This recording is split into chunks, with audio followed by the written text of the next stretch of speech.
Ladies and gentlemen, episode number 569 live. Welcome into Wrestle Wars Genesis today.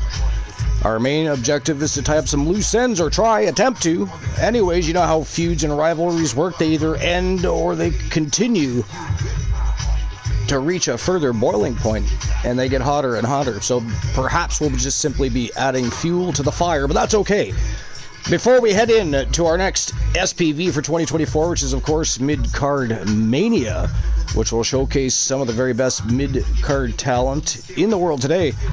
Champions and would-be champions alike are going to go to battle. It's going to be a fantastic stream for Reno. Of course, we're going to see the World Tag Team Championships on the line at Mid-Card Mania, both from TAW and TWA. They're going to make a special appearance. And, of course, then you'll, of course, have the Television Championships, Pure Championships, Junior Championships. It's going to be a fire show. But in any case, today, we're going to try to tie up some loose ends before we head in to Mid-Card Mania. And we have but one show left before Mid-Card Mania, which is, of course, Mid-Card Mayhem. That'll be our final show before the big SPV for Mid-Card Mayhem. You know Mid-Card Mayhem, though, the show that Team Variance of Strife has dubbed the very best show in TWA history because it has no broadcast booth. And, of course, only he would say something like that. But actually, fact of the matter is, just like Mid-Card Mayhem, Mid-Card Mania will have no live broadcast booth. All of our conversations and our dealings will be in the chat room, just like Mid-Card Mayhem. But it's still going to be a fantastic show.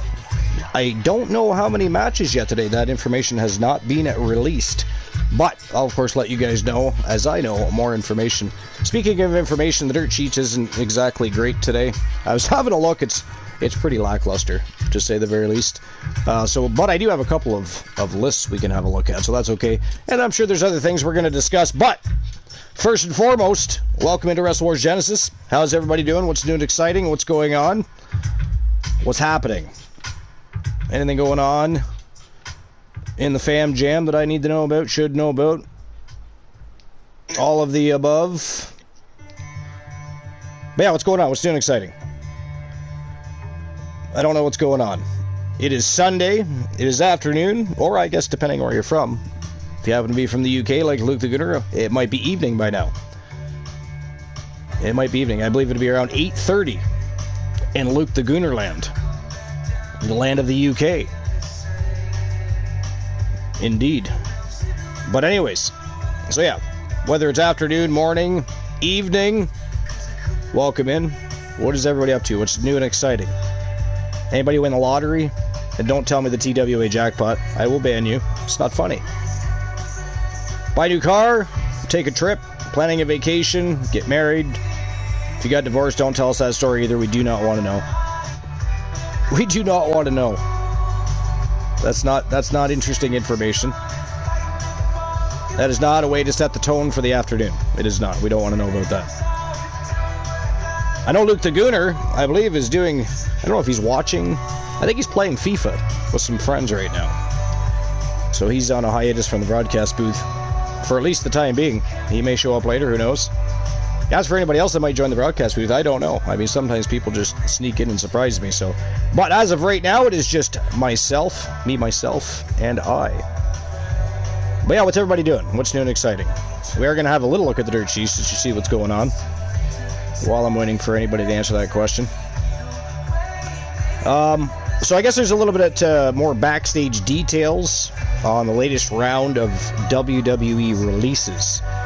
So this is a WrestlingHeadlines.com article, and it was published by Matt Boone.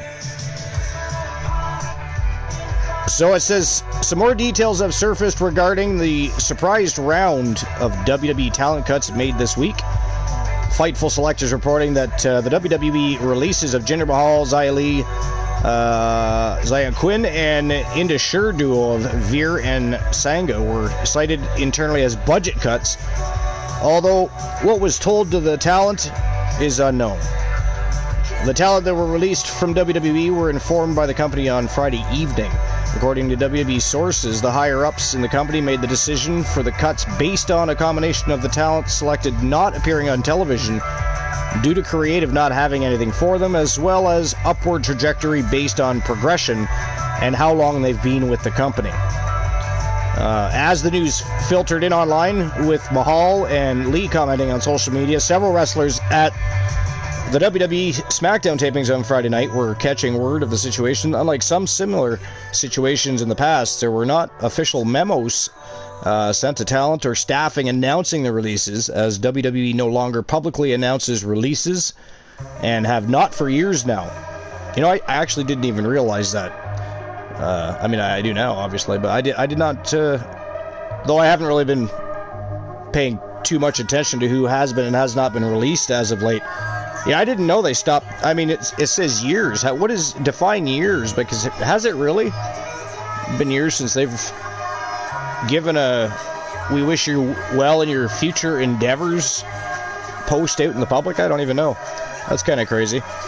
But anyways, Mahal was recently at a WWE NXT taping and was said to be helpful and offering advice to anyone seeking it at the show. His departure from the company was in fact a release as opposed to him quitting, as he claimed on social media. I did think that was pretty funny though. He's like, fuck you, you're not releasing me, I quit.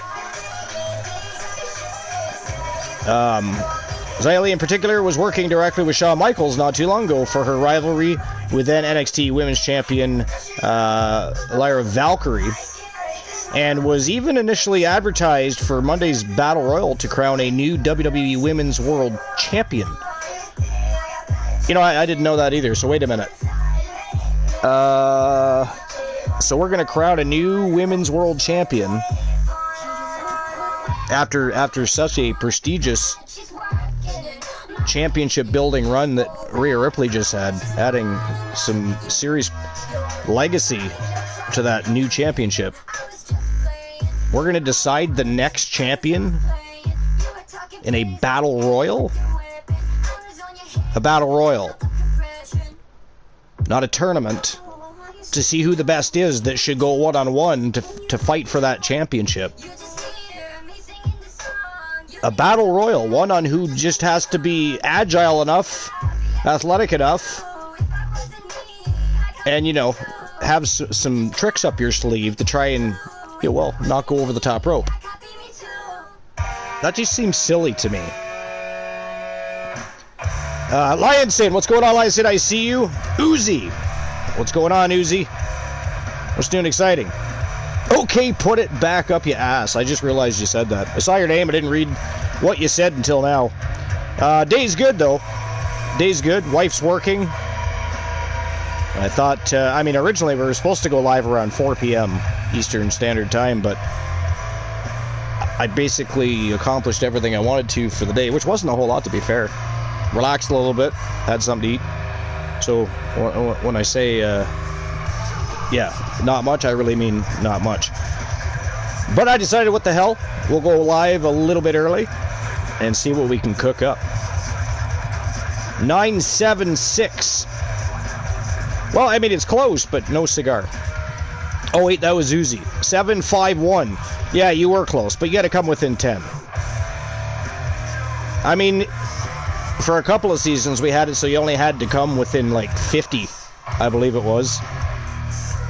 But it was being won far too often. I mean, people like Glenola and Variants of Strife, they have so many jackpot wins that it is absolutely Luther Brody gaslight. It is Luther Brody gaslight, if that says anything. But yeah, so I was a little surprised that Xia Li got released, I'm not going to lie there. Not so surprised about Indus Sher, not so surprised about Jinder Mahal. Right? I mean, sadly, I actually think Jinder Mahal's pretty good. I really loved his heel championship run.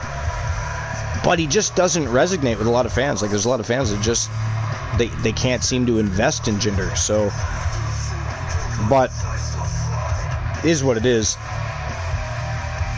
I'm glad Luther Brody ate that fucking nasty-ass knee from Escanor. I mean, that was fun to watch. They really fed it to one another, though. Brody did not want to give up, and they were both busted up and bleeding by the end of that. It was just a great match. It was a great battle. It was fun to watch. Leo the King, I see you. What's going on, Leo? What's new and exciting, buddy? Welcome in. Leo the King, of course, knows that the Public Enemy is going to be in action today. And I'm sure Lionson Escanor also knows that Wrestle Wars Genesis, the very last Wrestle Wars Genesis, before Mid-Card Mania, before the final Mid-Card Mayhem, is not going to be without the new Wyatts. So he knows that he's in action tonight. His team has business to tend to.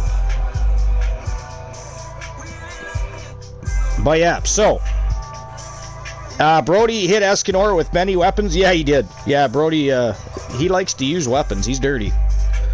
He's as dirty as in addition to being grotesque and ghastly, and an absolute slob, not to mention. Yeah, he's dirty. He's one of the dirtiest players in the game. Pretty sure he might have been friends with Ric Flair at one point in time. I mean, he did have Ravishing Recruit as a tag team partner, so really not hard to believe. But anyways, Lionson, what's going on? What's new? What's going on with you today? Anything happen? Did you do anything interesting? Uzi, what about you? What's new and exciting? Leo the King, I almost said Lionson again. Leo the King, what about you? Anything new? Anything new going on? Where would Boss Apollo? I expect Boss Apollo to show up at some point. He was, of course, already active on Discord, so you know he's going to be here. He knows that the Ascension is in action tonight. They are indeed. We've got one hell of a matchup for the TAW World Tag Team Championships tonight. It is going to be an absolute banger of a matchup. 4 teams going to battle. Fatal 4-way elimination style tag team matchup. It's going to be fire. And then we also have the World Tag Team Championships online, the TWA World Tag Team Championships online. The Phenomenal Soul defending for the first time in just a spell, putting their titles up for grabs. It is going to be a fire evening. We've got War of the Machine defending the world title, Aria defending the Women's World Championship. There is a lot going on. We've got some junior titles up for grabs. By the way, speaking of titles up for grabs, did everybody see War of the Machine attended a house show and challenged Joe Lincoln, the Phenom, to a matchup for the One Championship? That was a great war. I was going to say war, but that's kind of, there's too much pun involved there. It was a great battle. It was a good matchup between War of the Machine and Joe Lincoln. And War really pushed him to the limits. But Joe Lincoln came out on top, retaining and becoming the first person, by the way, to defend successfully the One Championship.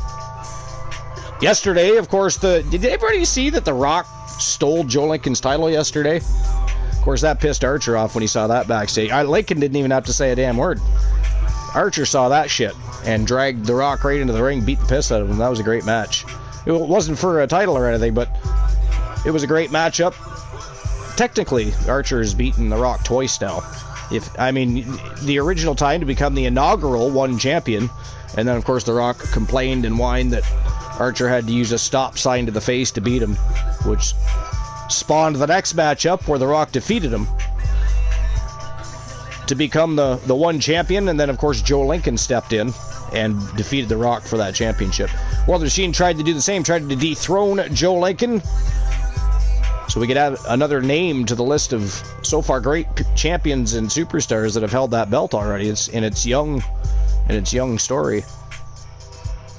But Joe Lincoln retained. Great matchup, though. You got to check those out. And, of course, you don't want to miss out on the Escanor versus Luther Brody. We were just talking about it. And that was a great matchup. I mean, they really took it to one. I mean, Escanor pounded the shit out of Luther. But we all know Luther Brody. Luther Brody he's like a leech. He hangs on and doesn't want to let go. He just doesn't give up, that guy. You know, Escanor had him beat to a pulp, and he just kept kicking out and standing up, and then finally, I mean, they were both bleeding like stuck pigs. It was a battle. It was a battle. It was a fun matchup to watch, but it was Escanor that ended up finally coming out on top. But yeah, both battered and bloody. But it was a fun match to watch. You don't want to miss that, so you want to check that out. You can, on Discord, just go to the house show matchups. You'll see those matches there. But yeah, lots going on tonight as we try to attempt to tie up some loose ends before Mid-Card Mayhem. And of course, that's our final show before Mid-Card Mania. So lots going on, a lot about to happen over the course of the next week or so. Not sure when Mid-Card Mayhem will be. It might even be tomorrow. We'll see. I don't know what's going on tomorrow. Tomorrow's Monday a lot. It's the beginning of the week. Who knows what's happening. I'm not sure if the wife has to work. If the wife does have to work, I happen to be off, so we'll probably do Mid-Card Mayhem tomorrow. And then we have to get the venue set up for Mid-Card Mania. And that is going to be a thrill ride, and it's going to be exciting. The home of the Junior Champions and the Mayhem Champions. They're going to all be going to battle. They have big targets on all of their backs. And those that want to try and dethrone those champions are going to get their chance at Mid-Card Mania. Alright, so anyways, let's see what else is going on in the dirt sheets. Yo, Luke the Gooner. What's going on, Luke the Gooner? It's new and exciting. Escanor said, fuck anyone who's beaten me. Yeah. I don't think Brody landed a signature or finisher on Escanor. He did try to choke him out with what looked like his version of a mandible claw. And he did slap another submission move on him, but yeah, I don't think he actually landed a finisher. Signature, maybe. No finishers, though. Didn't get one off at all. Not that I can remember. I'd have to go back and watch it again, but I'm pretty sure you're right about that. Yeah, he did, yeah. Well, not the mandible claw. He didn't break out of that right away, but it didn't take too long. The second submission he attempted, though, Escanor said, fuck that shit, and got out of there immediately. But yeah, either way, great matchup. It really was.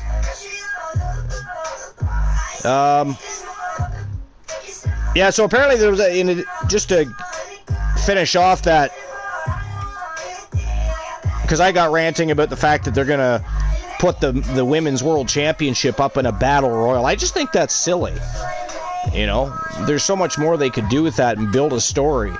Make it look like a legit, solid champion that Rhea Ripley eventually has to come back and face, and or for whoever to step in to face that champion next. Again, Charlotte Flair will be back soon. I don't know which brand she's going to go to. We're about to have a draft, but there was said to be no specific incidents that led to any of the releases. All simply linked to budget cuts, apparently. So there's that. Nobody's on bad terms with anybody. That's good to hear.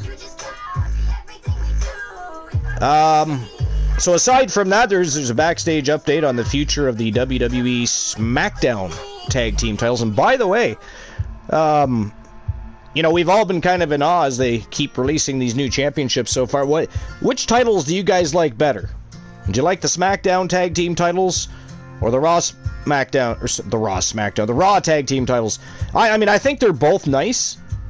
Far better than what we had.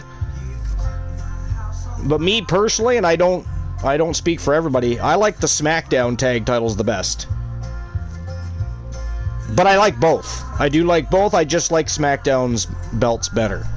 To me, they look like a throwback of very prestigious tag team championships with a bit of a modern twist. And I just think they're really... Some people have said, oh, there's too much black. There's too much black. Needs to be more color. No, I think it's perfect. I think it's a modern twist on a very prestigious set of tag team championships. And a lot of people say, oh, I don't care for the crown at the top. No, I like the crown too. You're the tag team champions. You guys are the kings or queens of the division. I think it's fitting. I really like it. I really like them. And again, I do like the Raw Tag Team Championships. Don't get me wrong. I don't dislike them. And they're way nicer than the ones we had. And, it's kind of like they combined a couple of different world championships into those tag titles. They're very round. I will say that. They always were, though, right? Because they look like silver coins and copper pennies. But at least now they look like a tag team championship title plate. I do like it. But the SmackDown Tag Team Championships, much, much nicer, I think. So, throwback with the modern twist. Yeah, exactly. Yep. Exactly. So I really like them. I really, really like them. And it's going to be interesting to see what they do. I'm really, really hoping that Cody gets his wish and brings back... I don't care if it's the original Winged Title Championship, right? The Winged Eagle Champion. I don't care about that. It can be a modern twist of. But either way, I would like to see a nicer looking championship for the champions. You know, because the one, they've already changed the one for Raw, right? The world title's fine. But the WWE Championship, the Cody one, still looks like a giant network plugging belt buckle more than it does a championship belt. And clearly, right, they can do better, because it took me a while to adjust, but I actually like the new Intercontinental Championship. It's a nice belt. The United States title, I liked it since day one. I thought it was cool. Now we have nice tag team belts. We have a nice World Championship. Now it's time to get rid of that last Vince McMahon era WWE belt buckle championship, I think. Gooner, the rightful champion. Archer, don't forget you have a date with Bray Wyatt in a casket match. Jesus, Archer's been busy lately. Everybody either wants him to be a referee or they want to beat him up. You got to feel bad sometimes for Archer. He never gets a break, that guy. And the length of time that he's been in pro wrestling, dating way back to the GOW Gods of Wrestling EFED, up to now with, you know, TWA and TAW, savages. Everybody wants a piece of Archer. Or they want something from him. One or the other. In Lionson's case, you know, he just wants to see Bray Wyatt beat him up. It's kind of rude, you know, but at the same time, you get it, you know. Archer's kind of like a gatekeeper in a sense. Joe says, don't forget, Gooner has a match with Tozawa. That's his favorite opponent of all time, Joe. Luke the Gooner 94's favorite opponent of all time. He loves it when the Gooner faces Akira Tozawa. At least that's what he tells me. You know, when he's not talking about Alexis James or Mickey James, he's talking about Akira Tozawa. He really likes Akira Tozawa. He's fascinated with Akira Tozawa. The Public Enemy is not done with the Wolfpack. Well, you're right, Leo. They are not. And that goes with today's show. That goes right along with today's show, my friend. You wait and see. TAW World Tag Team Championships are on the line. It is a fatal four-way elimination-style tag team matchup. It's going to be an absolute barn brawler. So no, the Public Enemy is not done. Unfortunately, neither are a couple of other teams. Lionson says, and MJF has a date with Eric Rowan. Yeah, that's right. Yeah, Eric Rowan for MJF and Braun Breaker with Luke Harper, yeah. Yep, those are going to be good matches. But anyways, yeah, so the Public Enemy definitely not done with the Wolfpack. That is a fact. Alright, so so there's a backstage update on the future of the SmackDown Tag Team titles. Again, it's WrestlingHeadlines.com. It's Joey G. So it says a big update on the future of the WWE SmackDown Tag Team titles. It was determined at WrestleMania 40 that the undisputed tag team titles, Raw and SmackDown, would be split up. That way, each brand had their own set of tag team champions. Miz and R-Truth won Raw belts, while Austin Theory and Grayson Waller won the SmackDown belts on Raw. Truth and Miz were presented new titles, which are now known as the World Tag Team belts. Fightful Select reports that Theory and Waller will also receive a new set of belts, which we know they already did, right? Yeah, unless you haven't seen SmackDown yet. And then they're most likely going to be known as the WWE Tag Team titles. So just like it used to be, right? Raw World Championships and the SmackDown WWE Tag Team Championships.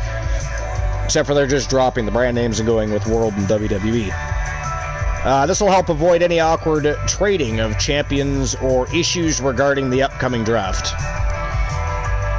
So while not confirmed, the assumption is that Theory and Waller will get their new belts tonight on SmackDown. Again, that's already happened. We were actually just talking about which tag team titles that we liked better, be it Raw or SmackDown. And again, they're both very, very nice. Way better than what we had. But the SmackDown tag titles are far nicer in my opinion. Again, they're to me a throwback from championships that everybody, they hold in very high regard. They're coveted. So it's like those tag team titles, but with a modern twist, and they're very sexy. So, welcome into the broadcast booth. What's going on? How dare you sneak up from behind? What are you up to?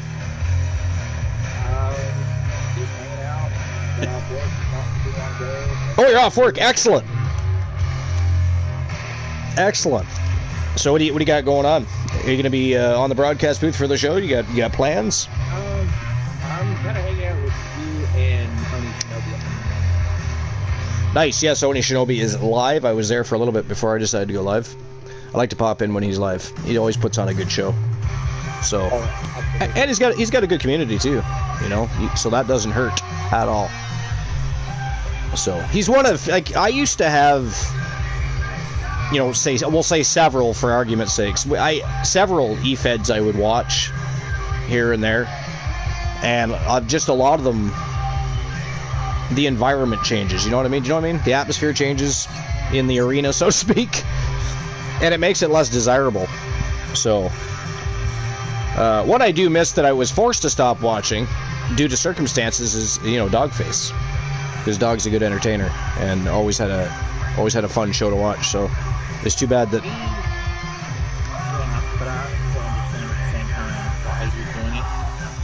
Yeah, oh, absolutely. Yeah, can't knock him. And I'm sure he'll be back. I'm sure he'll be back at some point. Even if it's temporary, like part-time, whatever. Do a show now and again. Who knows? But he was a lot of fun to watch, was my main point. He's a very good entertainer, so. But yeah, so he wasn't in that equation at all. But yeah, there's other channels, and you just tend to lose interest, so to speak. Not necessarily because of any lack of creativity, although that sometimes is it, but because of environment. If you can't have fun with the community while you're there visiting, and then it's just not worth your time, you know what I mean? So, but yeah, so you just got off work, so you worked what? What time is it there? Are you on Eastern time? I forget. Yeah, we're on the same time zone. Okay, I thought so, yeah. I work 10 a.m. to 7 to 3? Yeah, nice. Now, is it far? Are you far from where you work? 5 minutes. 5 minutes? That's not too... Oh, shit, that ain't bad. You can literally have an afternoon nap if you want to roll out of bed and end up at work. Nice. That's cool. I know some people have, especially these days, sometimes people will drive farther away for that extra buck. Which in some cases you got to question. It's like, okay, so how much is the extra buck we're talking here? Because you got to factor in fuel costs and gas for your car to get there. Are you still making that wage once you've arrived, or are you back to where you were because you spent that in fuel to get there? So it's sometimes people don't factor in things. They just hear, oh yeah, I could make $2 extra an hour. They forget that if you have to drive an hour and a half, how much fuel did you spend? How often do you got to fill your tank to go to work? And what does that actually mean you're making at work? You know what I mean? So, but yeah, that's good. 5 minutes. So now, is that walking distance, or is that a drive? That is driving. That's driving, so it'd probably take you, what, 15, 20 to walk? Ish? It would take longer than that. Would it? Oh, okay. Okay. So, no Luke the Gunner, so we don't have to worry about yawning. We also don't have to worry about somebody, going and collecting food and not sharing. There's several things we don't have to worry about. We don't have to worry about talking about Mickey James right now. We don't have to worry about the shrine. So, I mean, all in all, an interesting start to the show so far. Yo, Oni Shinobi, what's going on, my friend? Welcome in. How is the rest of your... Are you still live? You are here visiting while you're still live. You savage. You savage. We appreciate that, Oni. Thank you very much. I hope the show is going well. I enjoyed my time while I was there, as always. But yeah, savage. Visiting while live. Now, if that isn't support, I don't know what is. So, Lionson's really trying to win the jackpot. It's not working out for you, though. It is not working out for you. You came sort of close once. That's it. As far as poker, I haven't been paying attention. I don't know if you've actually won a poker hand yet. I know DJ's attempting to win a poker hand. I haven't even played yet. The last few times I played, I got, like, terrible hands. They were just awful. So... Alright, so before we get any further into the dirt sheets or continue any conversations, there's people here, they want to see a show. It is episode number 569, second last show before Mid-Card Mania. I think it's time to get the show on the go, because there's a lot going on. What do you think? Oni, do you think it's time to roll, or what? I think it is. Alright, let's turn and burn. Starting with the first match of the afternoon, it is a rematch between DJ Snow and LA Knight. And for whatever reason, Elijah Archer, again, going to be special guy. I don't understand this. What is going on? Because every time he refs DJ Snow, a match that DJ Snow's in, DJ Snow hits him. Or something. So I don't understand. I don't know if he's just trying to get under the skin of DJ Snow or what's going on there. Is this LA Knight's doing? I don't know. But Elijah Archer going to be the special guest referee. It is DJ Snow from Team DJ Snow Beast. And LA Knight, our reigning defending Pure Wrestling champion, which he shocked the world when he defeated DJ Snow to begin with to become champion. It was a fantastic match, by the way. Fantastic match. It was very interesting to see LA Knight rise to the occasion and finally get a championship. But here we go. First match of the afternoon, it is the Tone Setter special guest referee matchup, DJ Snow versus LA Knight, and it is the TAW Pure Wrestling Championship on the line. So let's go. I appreciate the shout out. Ooh, who's doing the shout outs? Who's here? Who have I missed? Oh, it can't be you doing it to yourself. Well, I guess it could be. Oh, Joe Link is here. I didn't even see him sneak in. Yo, Joe! What's going on, Joe? Are you working today, Joe? Or tonight? Or are you off? It's Sunday. I never know when is your day off. I can never remember if you get an actual day off or if it changes all the time. Today, DJ Snow Beast is China. You are the 9th wonder of the world, DJ. The 9th wonder of the world.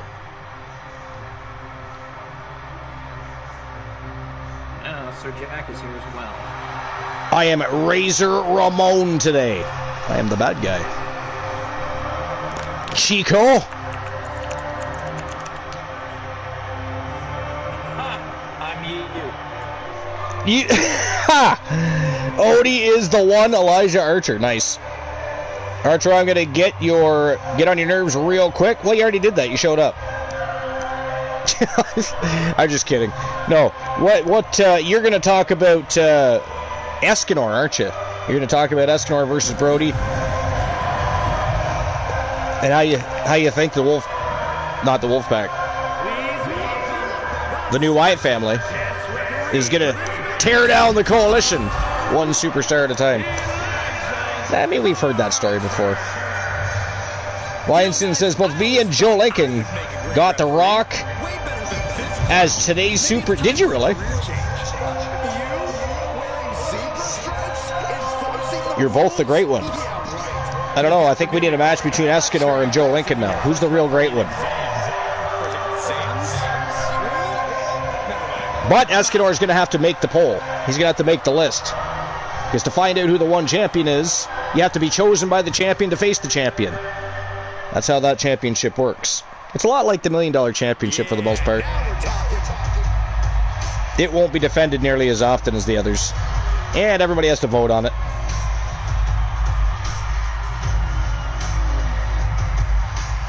It's like Cyber Tuesday comes to the championship realm. Or wait a minute, was that what it was called? When people could basically vote on the matches? Yeah, originally it was Cyber Sunday. Cyber Tuesday? Yeah, okay. Yeah, it was originally Taboo Tuesday. Taboo Tuesday, that's right. Right.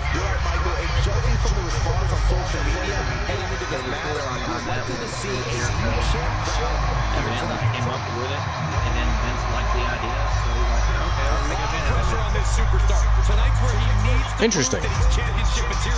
I did not know that. Yeah, like, I remember, like, Jericho was in the ring doing some promo, like, who would like to see, like, this match type, and then there was cheers, and then he's, like, did it again with another one, there was different cheers, and then it was like, no, I like that, audience participation. By the way, everybody can hear Oni, right? Okay, just double checking before we get too far, and it just seems like I'm talking to my own ass. Which I kind of probably did on the last show for a little while. I don't know how long we carried on before we figured it out.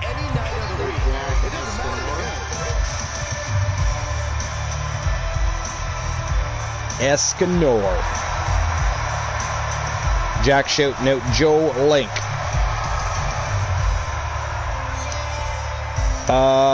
DJ Stobies, do you mean Luther Brody when you say hippo shit pile? Earlier he told Lineson that Escanor and Brody were both as fugly as hippo toes. I had a... You're quiet? According to DJ, it was a little quiet for Oni, but you can still hear me. Is there a way to turn up the volume on your end, or...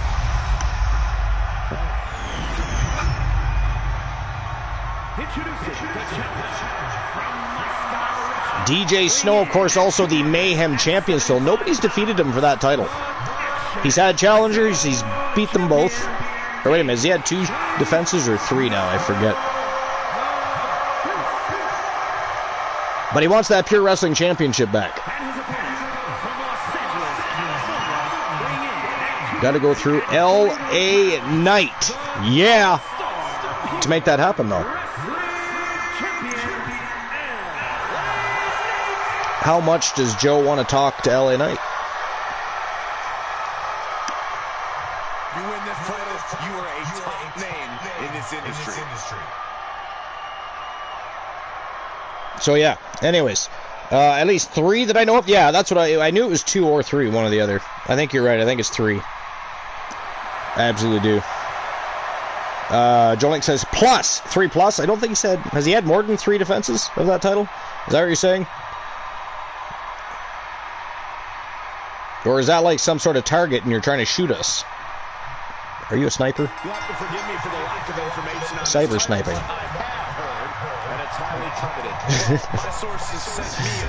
I don't know where that came from, but anyway.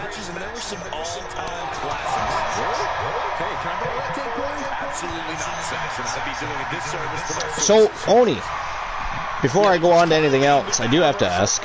So we know Rhea Ripley had to forfeit the right to be the world champion, which I'm not necessarily, I still agree with. I don't know. If she was going to be out 6 to 9 months or something, maybe, but 3 months, that seems to be the number throwing around, is just a few months. You're telling me they couldn't have come up with something creatively to tie that over? Maybe even still, after her surgery, kept her on air, commentator's booth, and, you know, keep it. I don't know. I just don't know. I guess it depends. If she has to be gone for 3 months, then maybe. Like, if she can't be on television at all, then okay, I can see, okay. Because technically, by the old rules, which they don't always seem to follow, except when they want to, you have to be able to defend once every 30 days, or is it 60 days? Once every 60 days? Yeah. So maybe we're going back to that, I don't know, which is fine, as long as they stick with it, and don't just utilize it at their disposal, or whenever they deem it necessary. But their idea to crown a new women's world champion in absence of Rhea Ripley, and to crown the, you know, the second world champion, is to have a battle royal. I just find that lackluster. You know, just an over-the-top rope battle royal to determine the next champion, after Rhea Ripley did such a great job of putting, you know, a lot of stank behind that championship. I would have thought maybe they could have had a tournament or something. Gauntlet match, I don't know. Make it more of a solid champion for Rhea to come back to. You know, I don't know.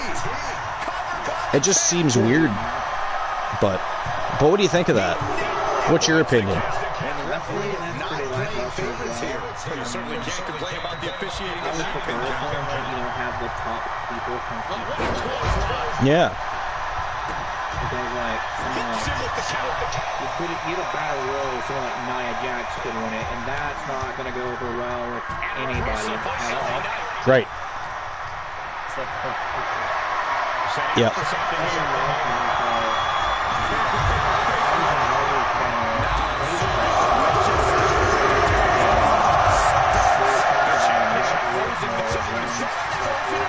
Yeah.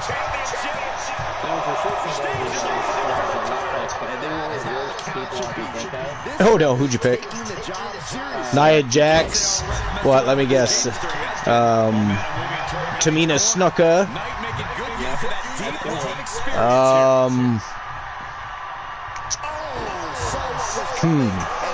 The other two. Let's see here. So I know one of them. Mickey James. I'm just saying that for Luke the Gunner to hear and pipe up. No, I don't know. Who are the other two? Oh yeah, that's right, Liv Morgan. You're not a big Liv Morgan fan. Eva Marie. Oh, I don't know how I didn't think of that one myself. Because I got to be honest, I was never an Eva Marie fan either. I didn't really see the appeal in her as a professional wrestler, so to speak. I'm not sure what. Wyanson says Charlotte Flair, probably. Not Charlotte Flair. It's Oni, not Luke the Gooner. It's only Luke that thinks she, isn't that good.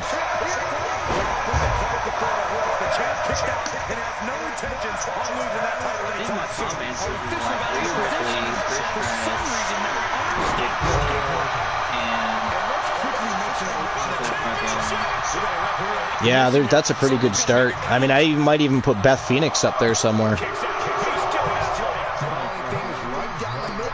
China, I guess, would be on a... No, I'm thinking more of a top 10 now, because you're looking for Mount Rushmore. But Jacqueline was amazing. She really was. She was amazing. And LA Knight is all over DJ Snow right now. Good God. DJ Snowby says Beth Phoenix is fantastic. Yeah, she is. She is. I still think it was really early for her to go into the Hall of Fame. But DJ's going after Archer. Oh, Archer fought back this time. What the hell is going on between those two? Are they related? Like, I don't get those two. Oh, that was they called it a perfect pin count. That was a slow 2 count. That was a slow 2 count by Archer there. But anyway. No, I don't play.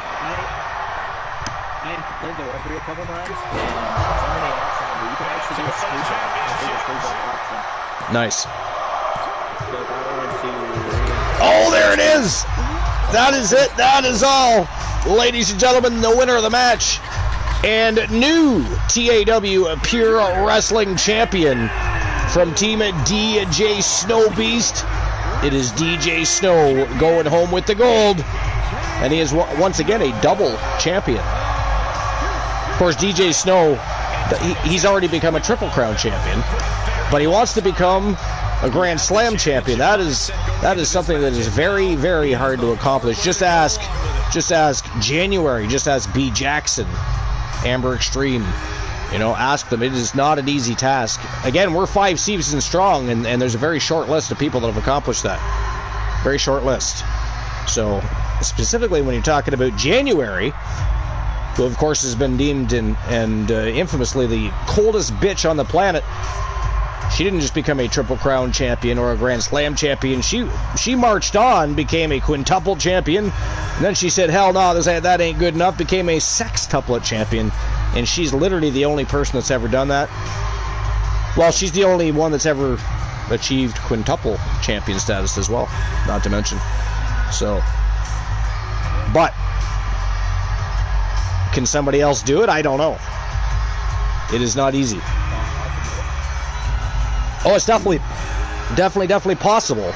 It's just whether or not it actually happens. That's another thing. Luke Gunner says, crazy match. It was a crazy match. It was a crazy match. And again, Archer and DJ Snow get into it in the middle of the matchup. Craziness. I just don't understand the link between those two and what's happening there. I don't. What the draw is there for one another, and on top of that, I don't know. It's strange. I don't even know what else to say about it. But anyways, it is what it is. I guess we'll find out down the road. But DJ Snow, the new TAW Pure Wrestling Champion, I believe that is the second time now that he's been... Is it second or third? I think it's second time that he has held that honor. So, Lions says, Archer, I'm trying to find out if you change the bear bug to the choke slam. Good Lord. The questions you ask when they're in the middle of a live show, and I always ignore you, but you still continue to ask crap. Somebody AKO Lionson, please. I would appreciate that. It's AKO time. You're here to enjoy the show. Don't worry about things like that. How dare you, sir?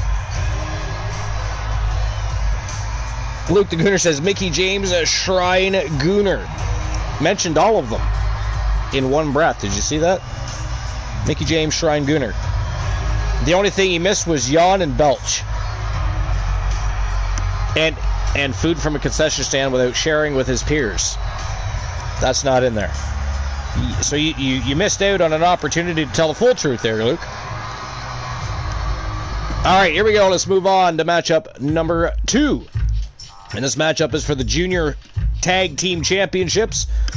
It is the Goldman Brothers from Team House of Fuhrer taking on the New Day for the vacant Junior Tag Team Championship. Should be an absolute battle between these two.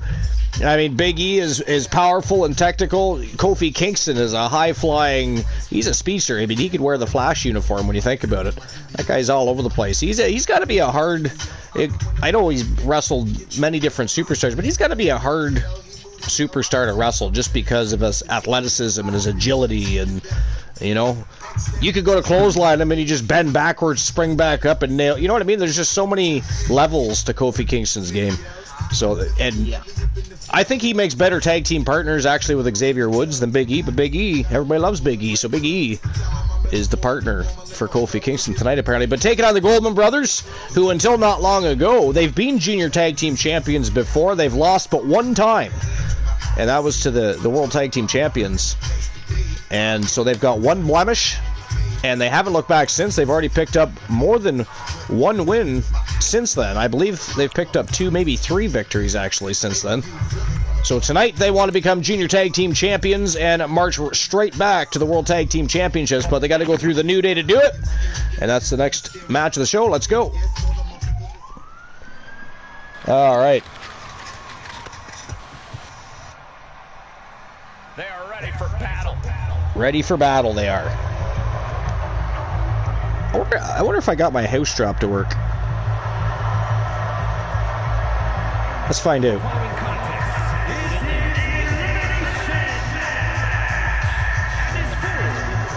Damn it, still not working. I created a command. So you're going to do it?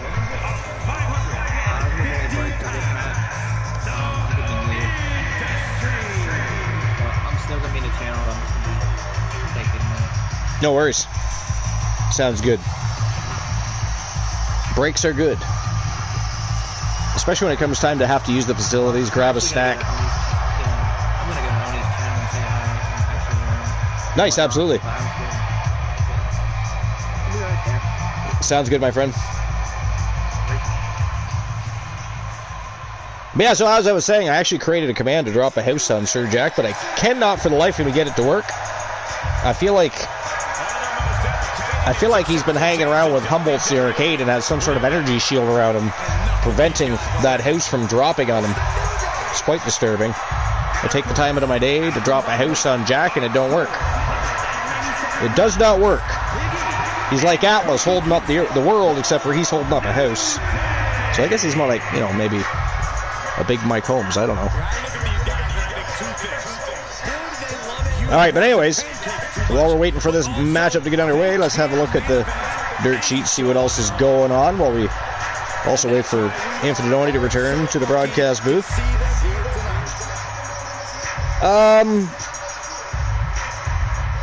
Oh, looks like Sanga of Indusure commented on his release. Let's see what he had to say. It's WrestlingHeadlines.com, Matt Boone. So, one half of Indusure Duo that were released by WWE has broken their silence on Saturday. Sanga of Indusure Duo that included Veer and manager Jinder Mahal, both of whom were also among the 5 cuts made by WWE on Friday evening, surfaced on social media to comment on the situation. And the quote is, "There's a little pain in my heart," he wrote via X or Twitter, depending on what you call it. "When it comes to viewership, you want viewership from our country, India. Viewership on Facebook is needed from India." He continued, "Viewership on YouTube is needed from India. Viewership on TV is needed from India. But when it comes to talent of India, they are not taking you forward. Whatever you are thinking, it is okay. Creatives have their own way of working, but you should understand that we are saddened by the fact that our 1.4 billion people like you, people like us, they want that their country, India, should have athletes who work at the international level, but you are not ready to give opportunities." So Sanga definitely, he's definitely not taking it well. He feels like he could have offered more and he wasn't given the opportunity. I'm not going to say he's whining and crying, but, if it looks like a duck, it walks like a duck, quacks like a duck. People tend to call it a duck. It is what it is. Archivers, are you watching TNA Rebellion at some point? Yeah, probably, Luke, actually. Probably later tonight. I'm off tomorrow, so I'll probably wait till the wife goes to bed and watch it. That was my plan. Yo, Soul Embers! What's going on, Soul Embers? How's your day? I know life took a bit of a turn for you, threw a curveball your way, but hopefully things are at least, aside from that, manageable, and you're doing okay. Make sure you're eating and resting. Life is still on track to hell. Well, I mean, you can always turn the corner and go the other direction. But yeah, I get it. I mean, I understand the situation. Again, I was there, as I told you, I was there not long ago myself, so it's hard to deal with. It's hard to be in that situation, no matter, if it's a friend, if it's a family member, mother, father. But yeah, it's tough to deal with. It's not fun. Biggest thing is to try and see the light at the end of the tunnel. Try to make sure you remind yourself, you yourself want to be better tomorrow than you were today. And we can't control things. We have no control over certain things. So you just kind of got to live every day the best you can. But yeah, it's tough to deal with. It really is. It really, really is. One day at a time. Yeah, well, I mean, that's all you can do right now, right? That's all you can do. Just live one day at a time. You can plan for a future, right? But at the end of the day, you can still only live one day at a time. That is so true. But anyways, yeah, so it looks like Sanga just a little bit butthurt, I guess, for lack of a better term. And I mean, who wouldn't be, right? He was wrestling for the greatest wrestling promotion on the planet right now. So, but I'm sure he'll end up somewhere showcasing his talents. Where that is, I don't know. I don't think that, they're not. I don't think it's because he's Indian, though, that he didn't get an opportunity. Like, he was saying, basically, they want to go into India and they want to grow the company, make it bigger, and have more of their people want to watch and increase their viewership from that country, but they don't want to give opportunity to the people from India. Well, I mean, I don't think that's really true. I mean, there's been lots of people that have been successful from different parts of the world, including India. But he's angry. He's, a little bit hurt. So that's just the way he feels. That is just the way he feels, right? So nothing to do about that. Yeah, you got a pair of aces. Pair of aces for Soul Embers. And I'm not sure, because nobody has said anything yet, if anybody else has beaten the house. At this point, I'm going to say no, because usually they say something. But a pair of aces does not beat the house. Anyway, you got to beat 2 pair 6s and 8 and 1s. Aces and anything else together would have been fantastic. You would have smashed it, but...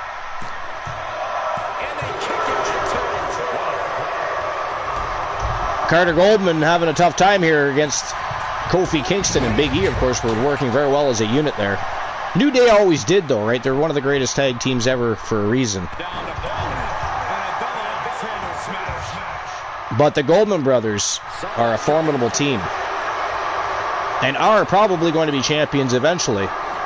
It's more like a matter of when, not if. The talent pool is deep. The tag team division. Whoa! Jesus Christ, that was a jumping pile driver off the ring apron down to the concrete. Because remember, this is Wrestle Wars Genesis. There are no mats outside that ring. Concrete with stone walls surrounding. It is a battle zone. It is a war zone, if you will. And Kofi got pile drived down to the concrete from the ring apron. That's crazy. Soul says I'm about to do my thing. Stop by sometime. I'm sure I can manage to do that. Well, thanks for stopping in. Appreciate it. Lurk away. Watch the show from afar, if you will. But have a good stream. Have a good stream. Superstar. Soul member. Exclamation point superstar. Today's Soul Members is Otis. You're a member of Alpha Academy. Although I gotta be honest, I really did like it when he was part of Heavy Machinery. I liked Heavy Machinery. Actually, we were talking about this, I think, on the last show, and I think some other people said they liked Heavy Machinery as well. Heavy Machinery was a lot of fun. Right? They were both big, thick guys, brute strength. They could actually wrestle. But for whatever reason, they just didn't do much with them as a tag team. Did more with Chad Gable, right? As Alpha Academy. But I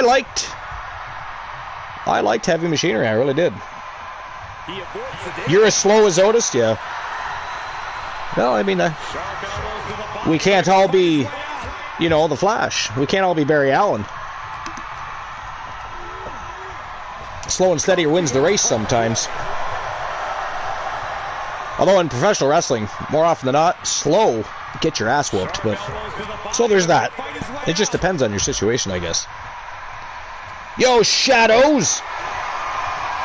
Hashtag Winters versus Gooner. Dream match. Holy hell. You have very low expectations for dream matches, my friend. I would have thought, Winters versus Joe Lincoln. Or Winters versus DJ Snow. Or Winters versus War the Machine. Something to that effect. I know, he says. Oh, I love ribbing Luke the Gooner. I know he's listening. So, he knows exactly what's going on. DJ will just lose. Actually, DJ Snow won earlier tonight. First match of the night, Tone Setter. DJ Snow versus L.A. Knight. Yeah! Except for there wasn't a whole lot of talking, but there was a whole lot of ass kicking. DJ Snow became the new TAW Pure Wrestling Champion. Elijah Archer was the referee, and again, I don't really know why this keeps happening, why he keeps getting put in that position. Again, What was that, the third match now that Archer's, for whatever reason, stuck his nose into DJ Snow's business? But DJ just attacks him every time. Now, at least this time, Archer struck back. Archer was like, screw you, and it was like out of nowhere with a flying crossbody. Took DJ off his feet. But at the end of the day, DJ Snow rose to the occasion, took LA Knight out. Became the new champ. Didn't I take your title when you had an advantage? Oh, you're talking to DJ. I was going to say, I don't remember that happening. DJ Snowby says, or you'll get destroyed, bub. The gauntlet. Yes, Steve Winters won the television championship in a gauntlet. That was very impressive, too, by the way. That was a great match. So, I mean, specifically for Steve Winters. Specifically for Steve Winters. And by the way, Kofi Kingston has been eliminated for, if you're paying attention to us rather than the match, it is down to a 2-on-1 situation with the Goldmans and Big E. And I got to tell you, I'm a big fan of Big E. He's a powerhouse. National wrestler, been world champion before. But the numbers game here with two villains like the Goldmans, that's not gonna make the rest of his night very easy. I think at this point it takes a miracle for Big E to come out on the other end and win this match, but we'll see what happens. We will see what happens. Advantage means nothing unless you can back up words. Shadow says, okay, square up. World Championship singles match for DJ Snow. Interesting. That is very interesting. I mean, specifically, because he's still the Mayhem champion, he could have just challenged the world champion anyways. I'm not so certain that DJ Snow is actually literally after titles. They just kind of keep falling in his lap. He literally has just been taking on all comers, and champions happen to land in his path, and he beats them. He's also lost to some, but nobody has beaten him for that Mayhem title, though. He's been a formidable Mayhem champion, to say the very least. So, yeah. I mean, I'm sure he appreciates it.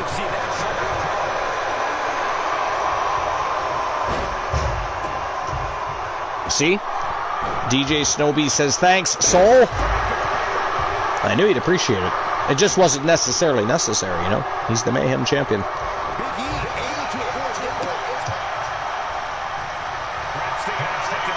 Big E taking it to Carter Goldman here now.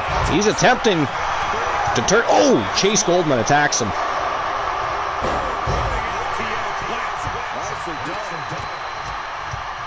Big E is trying to maintain some sort of control here, trying to take out Carter Goldman. He would definitely have a much... I'm not going to necessarily say an advantage, but he'd have a much better opportunity at winning this thing for the New Day if he could get rid of one of these Goldman brothers and make it a one-on-one matchup. Unfortunately for Big E, Chase Goldman tagging in. He's fresh and ready to go. Giving Carter a bit of a rest. And Big E looking for a 3 count here. He's not going to get it. I'm surprised he got a 2 count there, to be honest. I am surprised he got a 2 count there. Big body splash by Big E. He's going upstairs. Air E.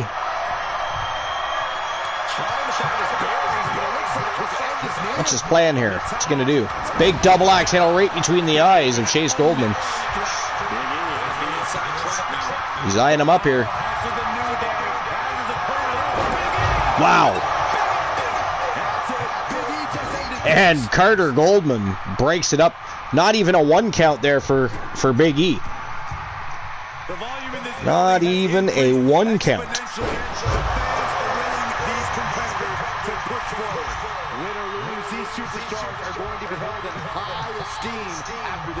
Nice exchange there. Goldman. Oh, nice move by Goldman, but evaded by Big E. That was a very interesting exchange there, but Goldman, he came out on top of it, but Uh-oh, he's setting Big E up. A flipping neck breaker. We all know Big E's history with his neck, and Big E is out of there. That is it. That is all, ladies and gentlemen. The New Day have been eliminated. So the winner of the matchup and your new junior tag team champions, representing Team House of Fure, it is the Goldman brothers going home with the junior gold. So, World Tag Team Champions, you've been put on notice by the Goldmans. Now that, of course, depends on who the tag team champions are after today, because both World Tag Team Championships are on the line tonight. They are both on the line tonight. So it's going to be very interesting to see what happens going forward. Who will the Goldmans face? Who will they choose to face? The TAW World Tag Team Champions or the TWA World Tag Team Champions? And who will those champions be at the end of the day? I don't know. We're going to find out. But anyways, let's go. Matchup number 3 of the afternoon. And here we go. It is for the women's TAW World Tag Team Championship. It is the Megastars, Becky Lynch and Carmella, taking on LeRae and Hartwell. And by the way, is anybody but me still surprised that Candice and Indy won those titles? Anybody but me? Because I'm still shocked. I'm not going to lie. I'm a little bit surprised that I mean, they did what they had to do. Don't get me wrong. They pulled out all the stops. You know, perseverance was high. And they pulled it off. They became the World Tag Team Champions, but I did not see that one coming.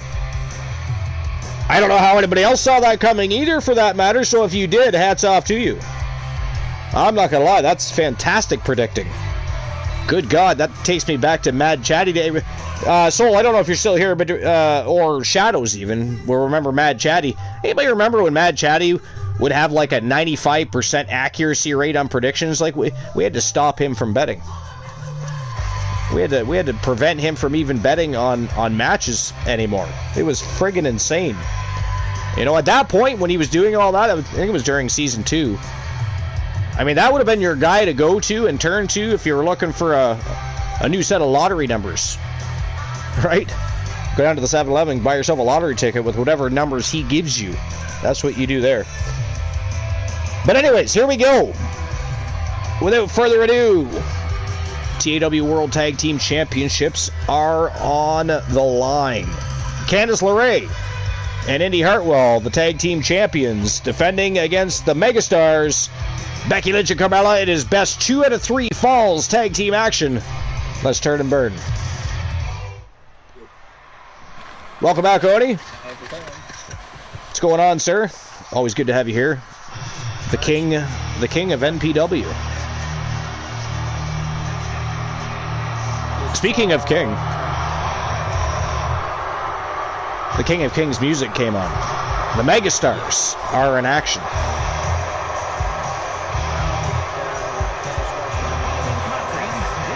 Fantastic. How was the rest of the stream? How's the rest of the show?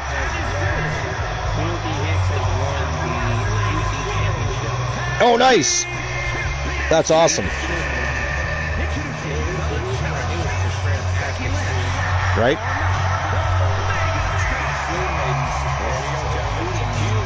Oni Shinobi, FU invading the compound with 17 villains. What's going on, guys? Welcome in. Welcome into episode number 569. This is, of course, our final Wrestle Wars Genesis before our next SPV for 2024, Mid-Card Mania. We have 2 shows left. This one, and then Mid-Card Mayhem. And then it is time for Mid-Card Mayhem's biggest dance that they've ever had. Mid-Card Mania, the very first stream preview that is dedicated to our Mid-Card champions and superstars. It's going to be a lot of fun. Hope you guys are able to stop by. But guys, welcome in. Can we get some shout-outs for everybody? We got, we got Gav Girl. We've got RJ in there. Oni Shinobi, of course. If we could get some shout-outs for everybody. We appreciate the generosity of stopping by and checking out our show. I hope the rest of your show went well, Oni Shinobi. I mean, Oni, Infinite Oni, as in Oni. Oni, the other Oni. Oni number, well, 1 for me, 2 for you. I think is how that, is that how that works? Yeah, that's how that works there. But anyways, he was telling me a little bit about Dorothy Hicks and her success. But what else happened? How was the rest of the show? Did we have any new champions? Did you have some new champions crowned today? Any progression in rivalries and feuds? Tell us, Oni. We're interested. We want to know what happened. And by the way, if anybody's not already following Oni Shinobi, I hope you click the heart at the top of the screen and follow the channel. He's got a fantastic community. He puts on great shows. It is a custom e-fed. You will have a good time. Ask Oni. Our Oni. Oni 1. Infinite Oni. Good Lord. Yeah. Like I was just saying earlier, Dorothy Hicks won the Juicy Championship. Finally. That is fantastic. After getting her ass handed to her so many times. So now, who did Dorothy face again? Yo, Patrick Snape, welcome in, buddy. Apparently, Dorothy beat B. Jackson. Really? Yeah, that's what I was told. Isn't that something? And when did that go down? That happened today? That happened today. Yeah. Oni says, our women's champion attacked one of the returning superstars that has been a pain in their backside. Oh, good Lord. We got some villainy going on. So, one of our women, I mean, that is very cryptic. Who attacked who? Who was it that attacked who? Yo, House of Fury! J Monster still reigning as Tough Guy, Gaming Thunder Champion and KCW Universal Champion. Fantastic. Good to hear that J Monster, also known as John Fearhelm, doing very well in other promotions that he attends. Their shows, house shows, events, etc. I mean, he is a formidable superstar, so it's not a big surprise, really. The Shield Maiden. Gab Girl attacked Megan the White Shark. I mean, it's always fun having a rivalry go on, especially when the unexpected starts to happen, right? So attacked a returning superstar. Now, so I'm guessing that obviously the White Shark, Megan the White Shark, is the returning superstar. Now, is she a former champion? Is this all about a belt, or is this more of a grudge type of rivalry where they just don't really like one another? Patrick says, I have been on the injured list in most E-Feds, but 2. Yeah, that happens. Team Variance of Strife experienced that the other day. He ended up having a former member of one of his factions step in for one of his injured superstars, which I didn't even catch till the very last. I'm glad I did, because when you have an injured star and you put them in a match anyways, it could lead to them being shelved longer, and or they're just not going to perform well. That's just the way it works. Injuries are a very real situation, very real issue. Chronic Ghost! What's going on, Chronic? Welcome in. Need to get some more shoutouts going here for House of Fear, Patrick Snape, and Chronic Ghost, please. And if we didn't get Gab Girl, we got to get Gab Girl a shoutout as well. I think you got RJ, didn't you? Yeah, I thought so. In most E-Feds, broken an arm or a leg. Well, that's not good. You must be in some heavy battles. Were you in some cage matches? Tables, ladders, and chairs. What's going on? How did you get broke? Or are you just facing, like, behemoths?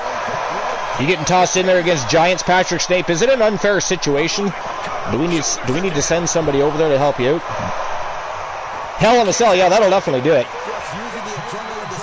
That will definitely do it. We have a version of a cell match here tonight, actually.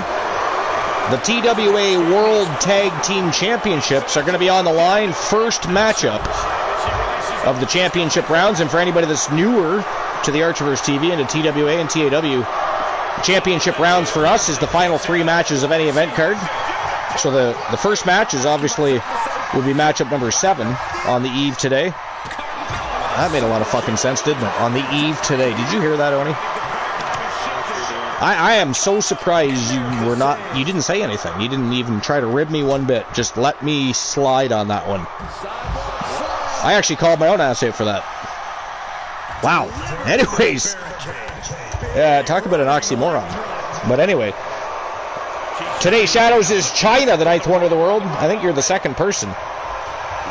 Today Chronic Ghost is pregnant. Very nice. Congratulations on the pregnancy.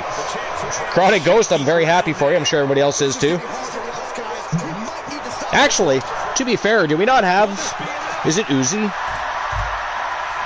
I'm pretty sure it might be... We have a community member pregnant. They're expecting. They're going to be a parent for the very first time. I think that's fantastic. Pretty sure it's Uzi. Uzi, are you still here? Everybody knows Uzi. Uzi walks in and tells me to stick things up my ass all the time. I'm pretty sure Uzi's related to cracking skulls. Doesn't say hello. Or, hey, how's everybody doing? Just walks in. Archer, stick it up your ass. Or stick it back up your ass. Or something to that effect. It's always a pleasant introduction when Uzi first gets here. Chronic says, thanks, I'll make so much money off being a pregnant man. Well, no, it says that you're Ruby Soho. What do you mean, man? Are you calling Ruby Soho a man? How dare you? Chronic is not junior. Yeah, twins. Or not twins, junior. Danny DeVito and Arnold Schwarzenegger. Yeah. Which was messed up, man. Like, even when I was so big of a fan of Arnold Schwarzenegger back in the day, you know, you watch Terminator and True Lies and all that stuff. But even then, I was like, really? He's gonna play a pregnant man? Seriously? But it actually ended up being a fairly amusing movie. Was it a great movie? Absolutely not. But it was funny, right? You know, it did its job that way. It was amusing, but it wasn't, you know, great. Read my whole thing. Goes on a rampage backstage, flipping tables, fighting the tables on fire, super kicking everyone, and hitting everyone near him with a rusty guitar. A rusty guitar. Why is your guitar rusty? That is like sacrilege. What is wrong with you? See, I just kicked Stan. Just kicked Stan. Okay. So, Chronic is Soho. Shadows is China. Have I done it yet? I forget. I don't think so. Oh, that's right. You got Elijah Archer. That's hilarious. I can't remember if I did it. I'm just going to do it again anyway. Or maybe I won't. Maybe I won't. They wouldn't let me do it. I don't know why. I try it again. A rusty guitar is better than a rusty spoon. That's true. I can't argue that. I can't argue that a rusty guitar is better than a rusty spoon. Oh, if you have rusty spoons, plural, a set of, at least you can still play music with them, right? And maybe the spoons still aren't as good as a guitar, though, but you get what I'm saying, though. PFD 5000. That's a very interesting name. What's going on, PFD? It's new and exciting. Welcome in.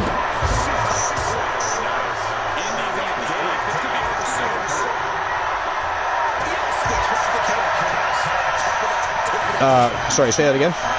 Better than a rusty fork, is that what you said? Yeah, absolutely. Yeah.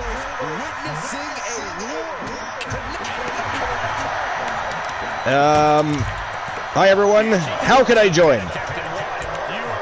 I mean, how do you know you want to? That's kind of my question. But welcome in. Appreciate you being here. Welcome to episode number 569 here at the Archerverse TV. This is our last episode of one of our main brands, Wrestle Wars Genesis, before we have our next stream preview, our next big SPV for 2024.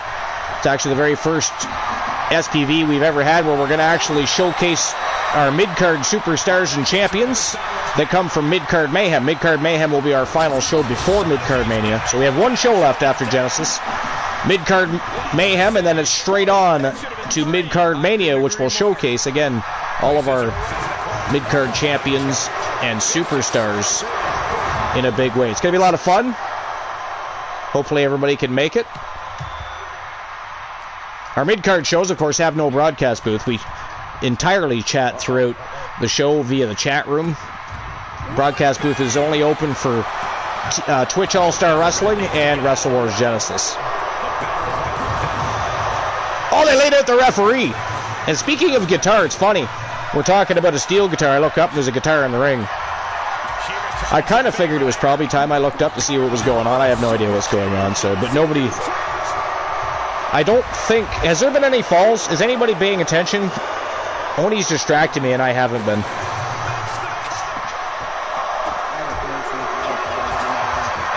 Okay, no problem. You haven't seen any falls, though?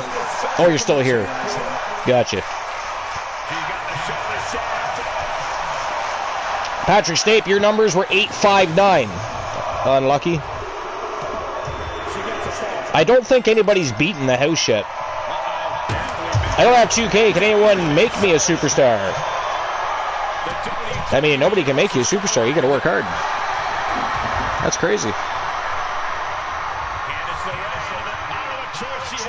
That tone setter has been the funniest thing yet. Are you talking about the tone setter of the afternoon? The little incident between Archer and DJ Snow? That was crazy. I don't know what their deal is. I don't know, DJ Snowbeast. I don't know if you've got some inside information about exactly what the hell's going on with those two.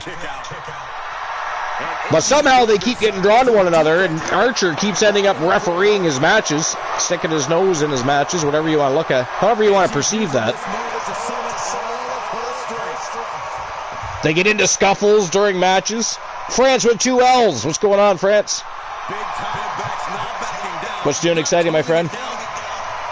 Connie Go says, Archer once said, to me, we don't make superstars here. That's a different broadcast. One that may involve grunting, but it's not the one, sir. It's not this one. Yo, what just happened? I look up, and there's nobody on there, just a bunch of snow. Wow, the Megastars won? The Megastars won! That is it. That is all, ladies and gentlemen. The winner of the best 2 out of 3 falls tag team matchup and your new TAW Women's World Tag Team Champions, representing Team Honeybee HCW. Well, at least for now, I heard there's contractual disputes going on there, so I really don't know what's happening there. For now, or they were part of Team Honeybee HCW. But Becky Lynch and Carmella, your new World Tag Team Champions. So congratulations to Carmella and Becky Lynch. Finally, Tag Team Champions. Not even Junior Tag Team Champions. But anyways, okay. So congratulations to Honeybee. Or maybe not. Maybe not. Because again, I've heard there's some contractual issues with the Megastars and Team Honeybee, so I don't know what's really going on behind the scenes. I mean, there's been talk about Team Honeybee actually firing Carmella and Becky, from what I understand. Oddly enough, they just became World Tag Team Champions, so what do you do? I don't know. I don't know. But it's going to be an interesting situation to watch unfold either way. Patrick Snape, you got a pair of 6s. Man, people's hands have been ghastly tonight. It's not even just mine. I'm pretty sure that the house is still winning with a ghastly pair of 1s and 6s. That's pretty sad. 0-2-1. Well, you came closer than most people, but no cigar. No cigar. All right, we're moving on. Moving on to matchup number 4, ladies and gentlemen. This is for the World Tag Team Championship. And this is going to be one hell of a barn burner. We got the Occult. We've got the former TAW World Tag Team Champions, the Public Enemy. Also former World Tag Team Champions, the Ascension. The Occult, of course, have been Junior Tag Team Champions. Tonight, they all look to dethrone members of the Wolfpack, the leader of the Wolfpack, the Wolfman Alan Severn, and his ghastly, disgusting, slobbish, grotesque human being he calls a tag team partner, Luscious Luther Brody. They're the reigning defending World Tag Team Champions. They're putting their titles on the line, elimination style. That's next. Incidentally, who do you guys think is winning this thing? What about you, Oni? Who do you think wins this thing? It's hard to pick. It is. It is. I don't really have an answer. If there was a betting line open, it would definitely be hard to throw money down. It is definitely a tough choice. Interesting to see Brody and Severn holding titles, you know, much to our dismay, but still interesting. A little bit intriguing how that ever managed to happen, but it did. I guess if I was... let's put it this way. Let's not worry about Severn and Brody. If one of those teams were going to dethrone them, who do you think it'd be? The Ascension, Public Enemy, or the Occult? Oh, the Occult. You think the Occult? Francis Wells says, betting line's not open. No, they don't open until the championship rounds. Only tournaments and stream previews do we open them up for the entirety, and that's if people open them. Otherwise, they stay closed as well till the championship rounds. But during special events, tournaments, stream previews, etc., you can potentially, anyways, bet on all the matches. But with Twitch All-Star Wrestling and Wrestle Wars Genesis, it's only the final 3 matches, the championship rounds. Oh, that's right. That's Sunday. Never mind. PFD says Public Enemy is going to win this match.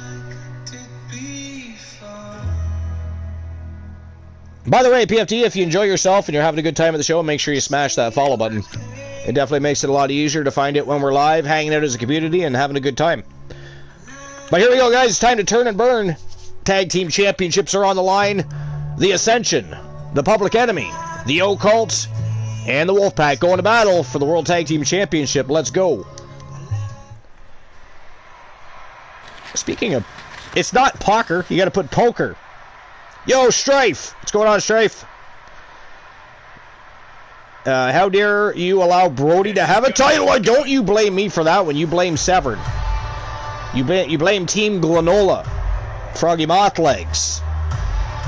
You know, you blame those that are involved with the Wolf. I had nothing to do with that crap. I did not. Do not blame me for that ghastliness.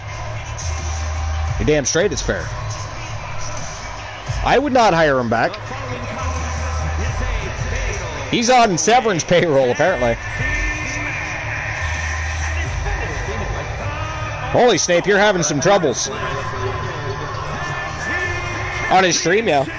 How'd that go? Or did you actually hang out with Glenolo? Okay. I kind of thought that's what you meant, but you never... I told you! He looks like Alan Severn. He also looks like Jim the Anvil Neidhart.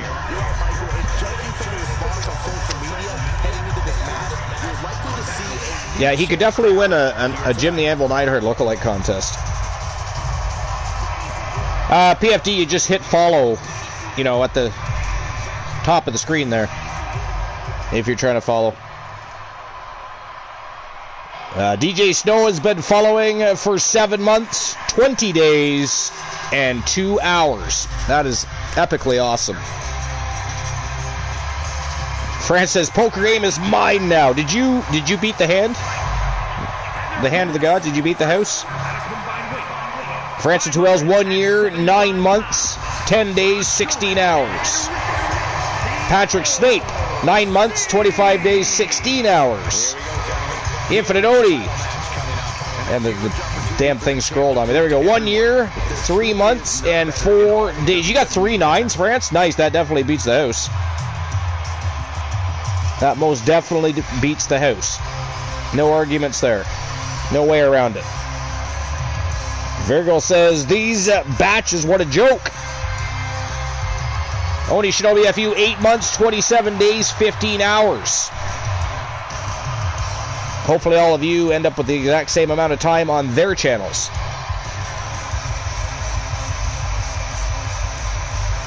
PFD, you got to put follow edge, I think. Not just follow. But again, if you're actually trying to follow, you just click follow. Top of the screen, it says follow. It should be in purple, I believe. I'm afraid I got some bad news. Yeah, me too. I just got my goddamn cords cut. That was the bad news. Yeah. Thank you very much, DJ. That is 2 fucking shows in a row that DJ has cut my cords. You know? I try to give Team DJ Snow Beast, I try to give them opportunity. You know, they've made some money, they've won some championships, and this is how I'm treated. You know? I think I do a good job of calling his matches. Clearly there's more than fair treatment going on there. But this is how I'm repaid. Is by cutting my cords and eliminating me from what is going to be an epic matchup for the World Tag Team Championship. Now, albeit only 15 minutes, but who says this matchup, it won't be over in less than 15 minutes? You know what I'm saying? DJ is a villain. Straight up villain. How dare you, DJ Snowbeast? I do not appreciate your antics. I do not. I'm going to do some villainy of my own. Of course, I have until the bell rings. I have until the bell rings. No, you can't. No, somebody has to do it for you. That's funny you tried, though. That is hilarious. I think you can only do it once per show. Well, I mean, there was a point where I was getting my cords cut, 10 times a show, banned 4 or 5 times. It was straight up villainous. Nothing but. Okay, so for anybody that wonders what cut the cords is, when you redeem that, you actually, I can be in the chat room, but I cannot be live on the broadcast booth for 15 minutes. So once the bell rings, you'll have Infinite Oni as your host for the match, and I'll return either after the match or whenever 15 minutes is up, one or the other. Oni's got a break time notice that he gave himself. How dare you? So you might have no host, but you'll have a great match. I suppose, right? Teach them a lesson. You take down one host, you lose them both. 15 minutes, how dare all of you? And I say all of you because nobody spoke up on our behalves. Nobody said, hey, Snow Beast, that is ghastly. How dare you do that to Archer? So therefore, we're blaming all of you. At least I am. So now you lose Oni too. Ha ha! Ha ha! Speaking of Alan Severn, the Wolfman, the leader of the Wolfpack, one half of the brand new TAW World Tag Team Champions. Him and his ghastly partner in crime, Luscious Luther Brody.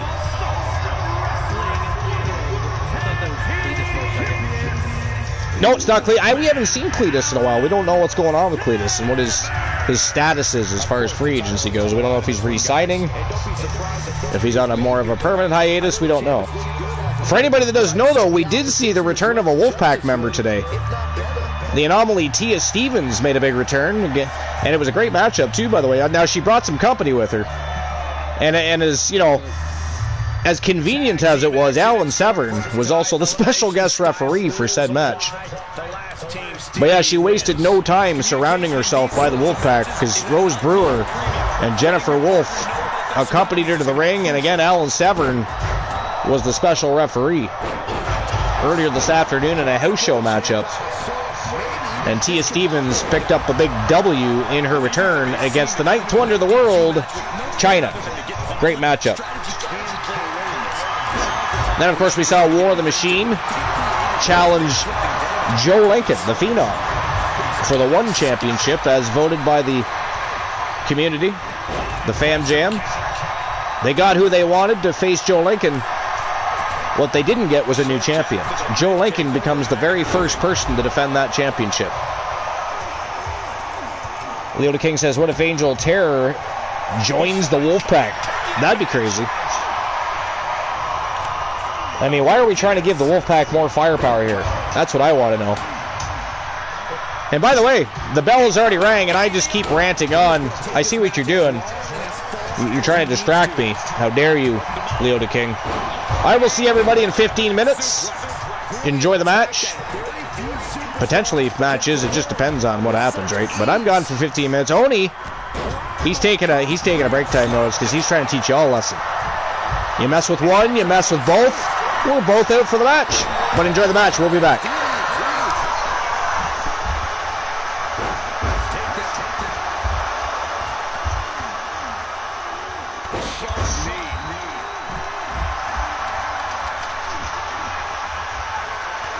On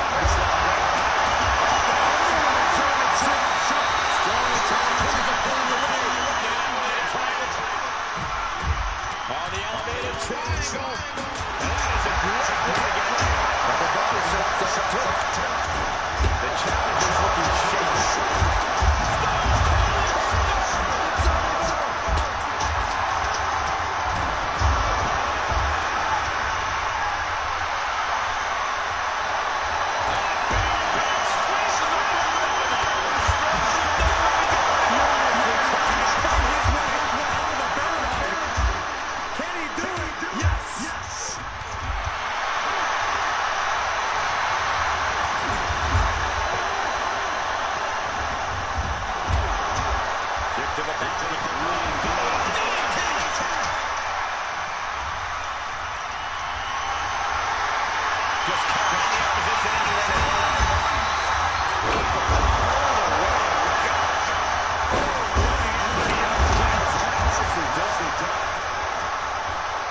Heads out of the ring. What's next? As this match goes on, the one set down into the minds of kick out afterward. Surprised to not even getting two count at this point.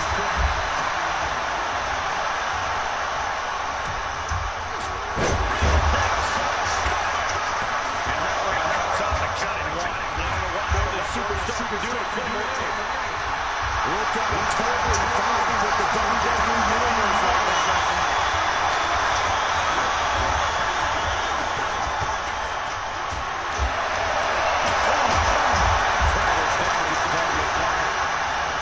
Strong wasn't having that.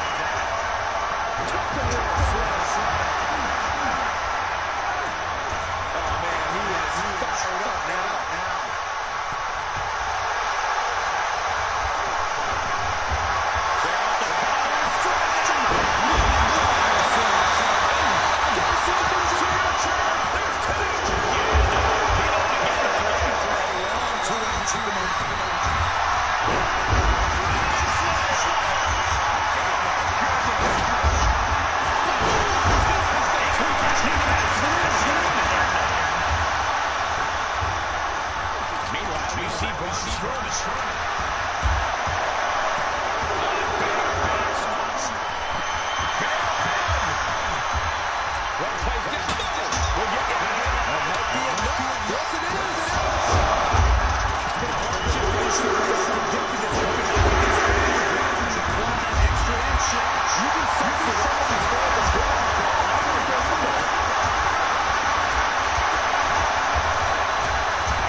is just terrible to watch. He's in so much pain and can't do anything.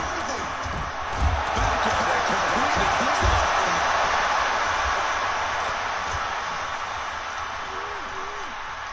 Kick right on the ear connects. Thrown back in under the ropes. And he retaliates on Strowman.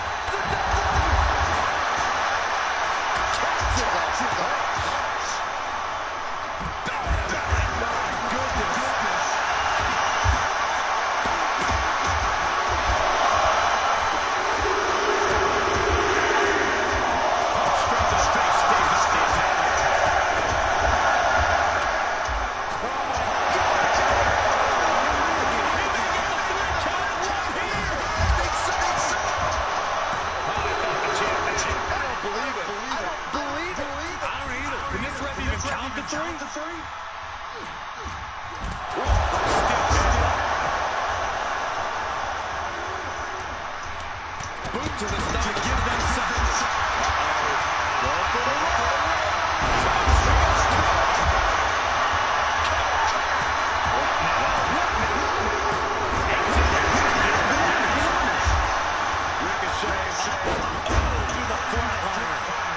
Ridiculous, standing shooting star. Here it comes.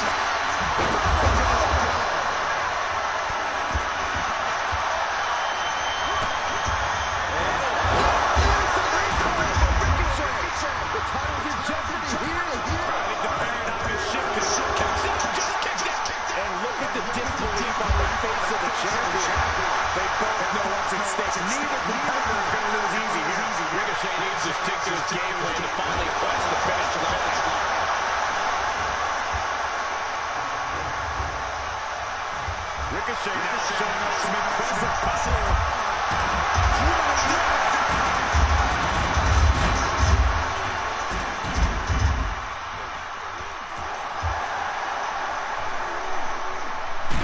That'll rearrange the spine. Uh-oh. What a takedown. Fujiwara. Fujiwara.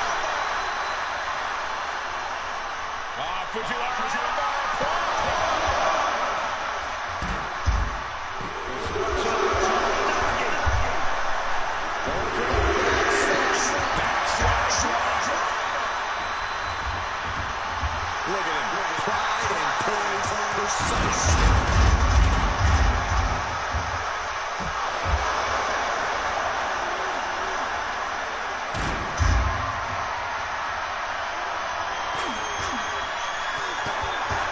Tossed back into the ring.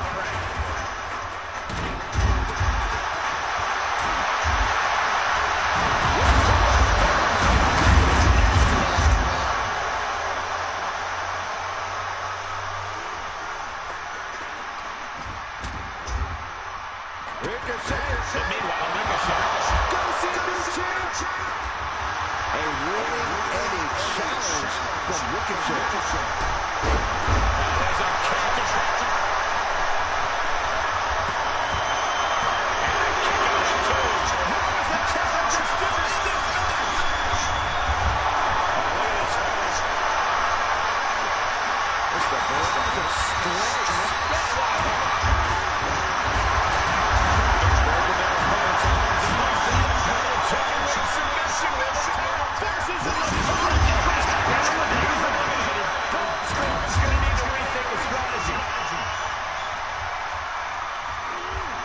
And he goes into the ring. Another big move.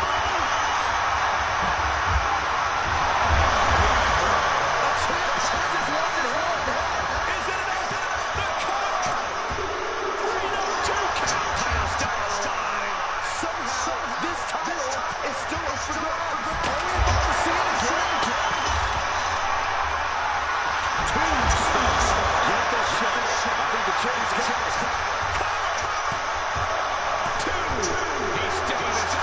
Simply refusing to let this opportunity slip. We got to make another shot, yet you can't give up now. That was a hell of a shot that got right in the fence. Sure seems to be getting it in. chance to get his thoughts together and regroup. Jumping knee strike.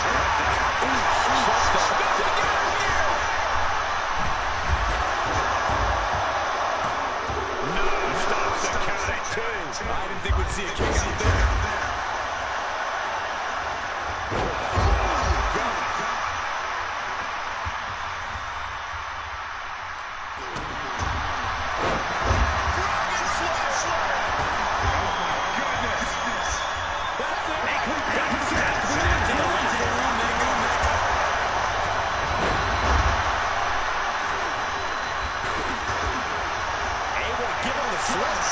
These two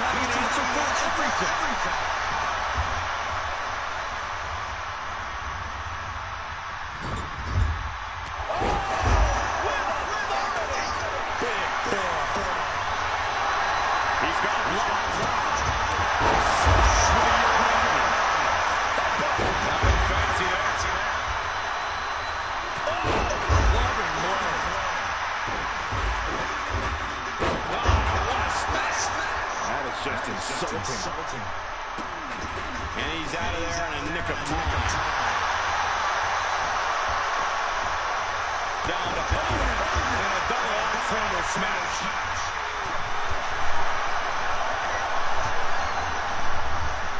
Oh, the headbutt. He's heading up top. Thinking big.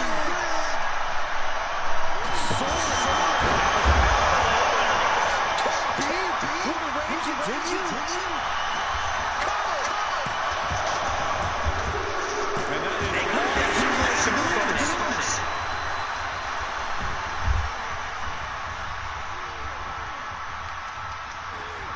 Counter. And now there's an opening. Uh-oh.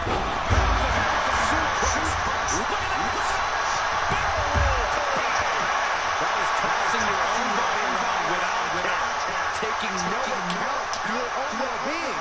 Reversal. Can he take advantage? Both superstars showing great awareness of it. Now they're going to lock in with submission. Rockface kicking wing down.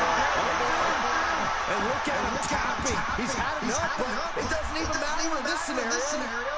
Big time corkscrew forearm. Using the elbow as a weapon.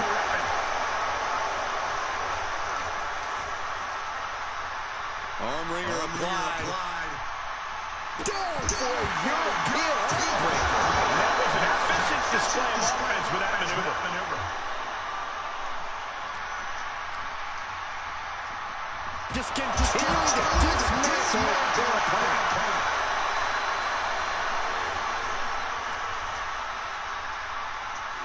And he gets sent back into the ring. Brought back into the ring from the floor now.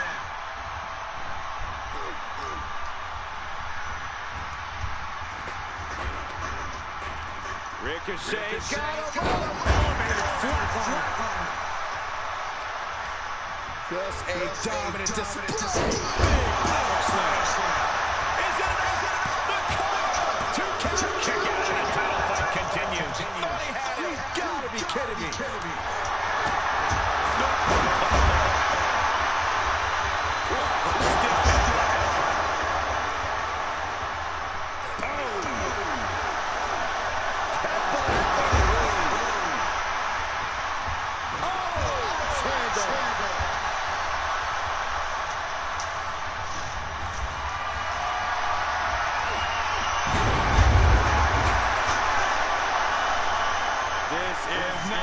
Short of disturbing. Oh, so frightening. So bizarre. So eerie. Returning to the ring now.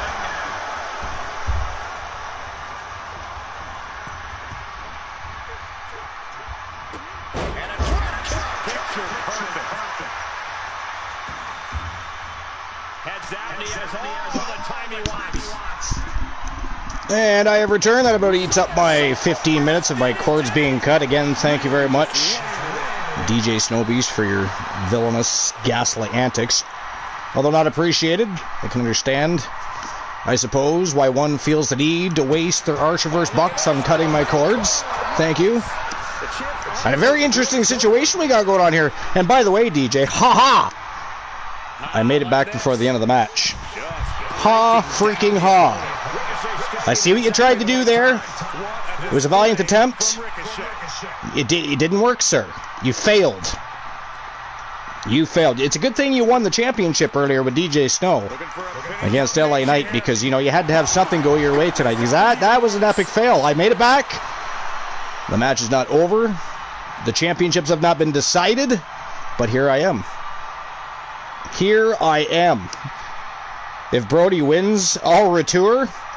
I mean, I don't know what retour is. I mean, is that a different language? Are you speaking French or Spanish? I don't even know what that is. I gave you a 15-minute... You did not give me a 15-minute break. Albeit, you did have a fantastic idea about using the facilities and grabbing a coffee from the concession stands. It was a good time because, you know, Luke the Gooner wasn't there buying up all the product. So it was kind of convenient. But anyways, Brody better not fucking win this match. You know what? Listen. Most of us are all disgusted by the even presence of Luther Brody, but one thing we all can't deny is the man is very, very good.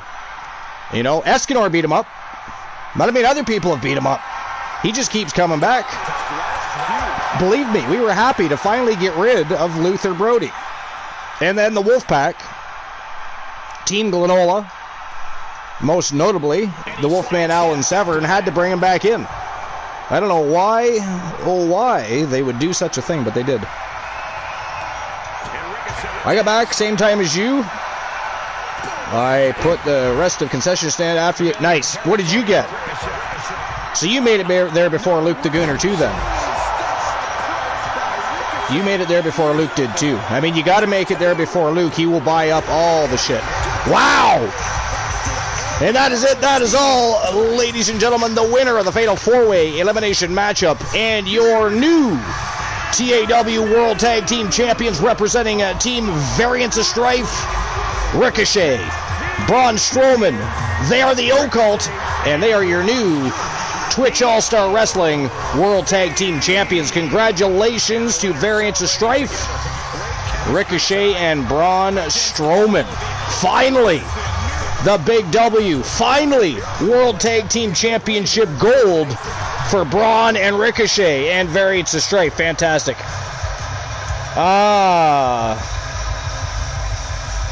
Team Bald Head People won. Yeah, that is correct. Team Bald Headed People won. They did. But they've been at this for a long time now. They've been junior champions. You know, they finally won the big one. Not that there's anything wrong with winning the junior championships. I mean, that is a stepping stone, right? It only increases your chances of being able to face the champions. Well, it guarantees them, actually. You know, so there's that. But they finally did it. The Occult, Ricochet, and Braun Strowman. Ricochet's wearing a bit of a crimson mask there, but he's got tag team gold. What's he care? You know, that'll heal. It will heal. All right, let's move on to the next match. Matchup number 5 on the eve. And ladies and gentlemen, this is for the Women's Television Championship. A 6-Vixen Gauntlet match. And what a banger it is going to be. We got Tiffany Stratton, Dangerous Amber Extreme, Alba Fire, Alexis James from Team Luke the Gooner 94, and of course we all know who B. Jackson is, one of the most formidable women superstars on the entire planet. And they are all looking to dethrone the new reigning defending TWA television champion, Liv Morgan. The question is, can they do it? Liv Morgan snuck in there like a dark horse and won that championship to begin with. She could do the very same thing to retain it. Who knows? She's formidable. Even if you don't like her, she is formidable, and she is now your television champion. But she's got her plate full tonight. It is going to be a fantastic match. Alba Fire, Alexis James, B. Jackson, of course, Team DLXIX, and the Outlaws, Amber Extreme and Tiffany Stratton. It is going to be a fire matchup. Looks like DLXIX is hyped up. Redeem TAW or TWA Tag Team Championship match. The Occult versus the Bludgeon Brothers. Team Lionson Escanor challenging champions. But I think it would be the Bludgeon Brothers, which are, by the way, the new Wyatt family, not the Bludgeon Brothers, versus the Occult, because they are the champions. But anyways, Strife says, good job, boys, giving his team props for picking up a championship victory. All right, here we go, guys. 6 Vixen Gauntlet. Television championship on the line. Let's rock and roll. Who's going to be the first 2 to step into the ring to try and dethrone Liv Morgan? We're going to find out right now.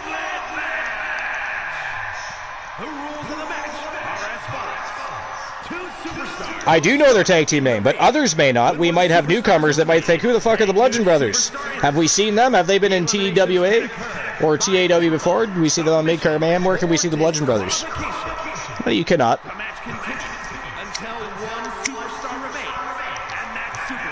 You know, we don't want to mislead the masses. We don't want to be like, you know, Team Christian Cool, promise people victories and then lose. Stuff like that. Chronico says, we are watching closely. Maybe Liv gets another chance. Maybe she doesn't have to lose her spot on the team.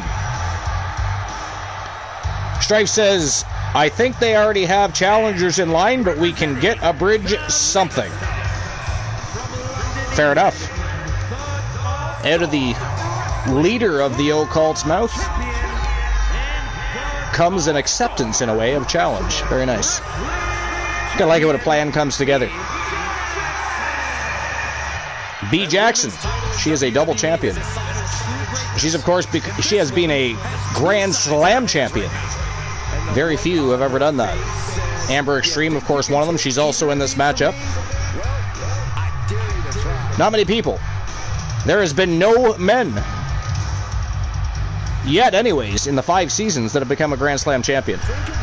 We do have 7 Triple Crown champions. We do not have a man from the men's division that has become a Triple Crown and then went on to become Grand Slam champion. Not yet, anyways.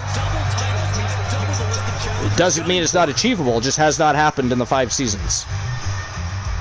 The women have been shining in that department. Again, we have more than one Vixen from the women's division that have become a Triple Crown and Grand Slam champion. We have one woman in general from Team Infinite Oni that went on to become a quintuple and sextuplet champion. Like I mentioned earlier, though, she's the only person that's ever done that. And whether or not that ever happens again, who knows?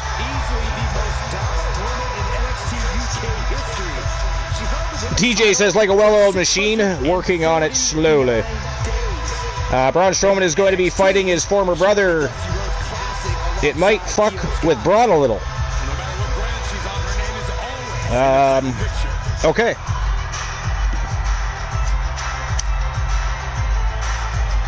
Alba Fire. Anybody think Alba Fire can pull this off?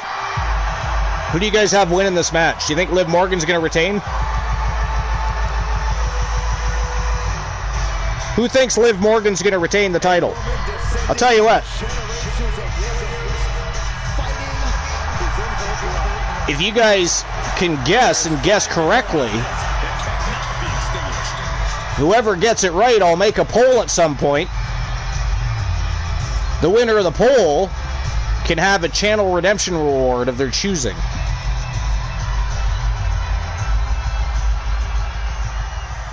But you gotta choose the correct victors, and then you got to be voted. Well, unless there's only one of you, that could happen. But if there's multiple victors, then you're put on a poll, and the community, the Fam Jam, will decide which one of you get that channel redemption reward.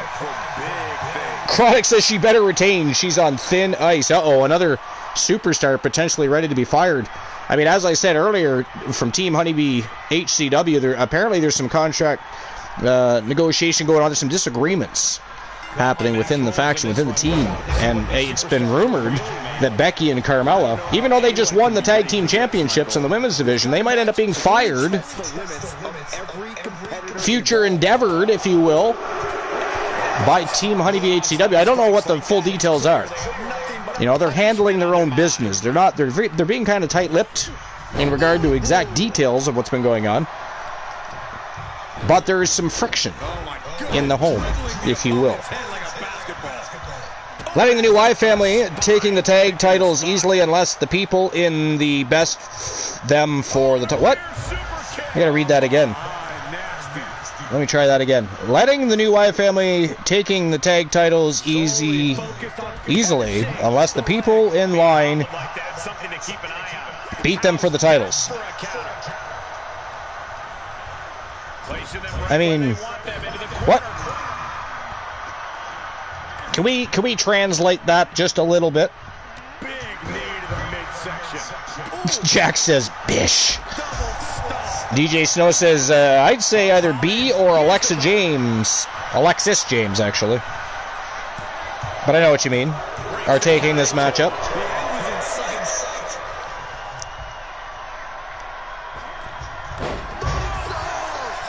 And Alba only finds herself on the defensive. Alba might be in a panic soon. Luke the Gooner, Alexis James has been really good across E-Feds. I've got her. Yeah, she has. Including TWA.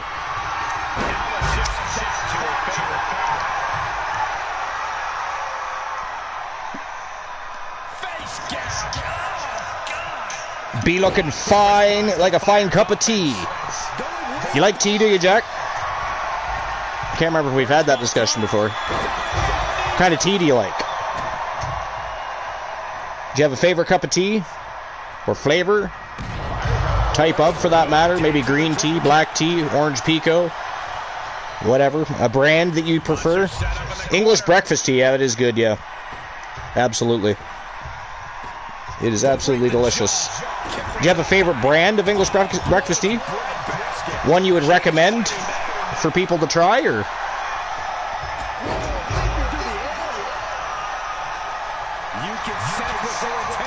Out of curiosity, I still have to take you on our tea date.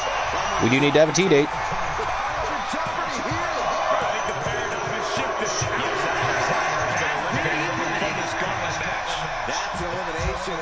DJ Snow says it's a tough call to make. Well, it absolutely is. Ooh, Dangerous Amber Extreme draws spot number 3. Let's go. Alba Fire is out of there. Alba Fire eliminated. Gonski. History. Uh-oh. Right off the hop with a sleeper hold. That is crazy. But Dangerous Amber Extreme didn't get her moniker for no reason. Like Archer with the AKO, it can come out of nowhere. Sleepers. All kinds of submission holds in her repertoire. She is a silent assassin at times, if you will. Oh! Flying forearm right to the face. I tell you, the women are savages, aren't they? I've said it time and time again. I think we talk about it almost every show, but man, the women really impressed in TAW and TWA. I think they've overall had better matches than the men. The men have had some great matches, don't get me wrong. But the women shine. It's crazy. It's because they don't play around. They don't sit there and flex at one another. Taunt one another. They get in there, they beat the shit out of each other and move forward. Alright, that's how it should be done. AKO, Sir Jack, you're right. Yeah, you can't AKO yourself, sir. You cannot AKO yourself. To be fair, I believe I'm the only one that can do that.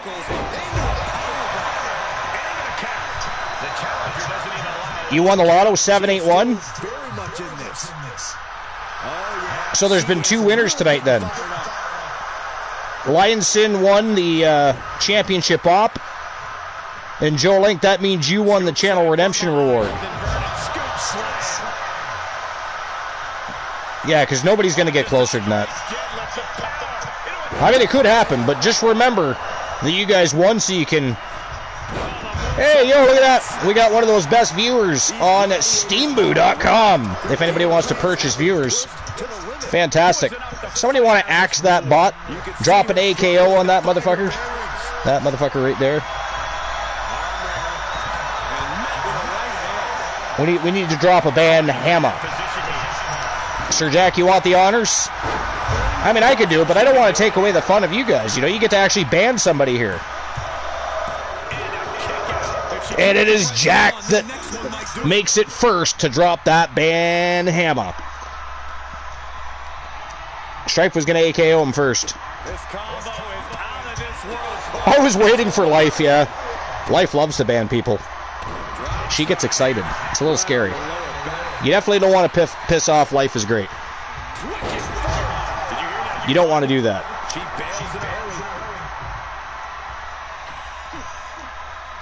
I wonder what Life's up to today. I don't think Life's been here yet, has she? Did I miss Life? I hope not. I didn't see any shoutouts or anything. I'm going to guess she hasn't been here yet. She may be working. Life is a brutal. She is. She is. She'd AKO her own mother. Drop that ban hammer right on her own family, she would.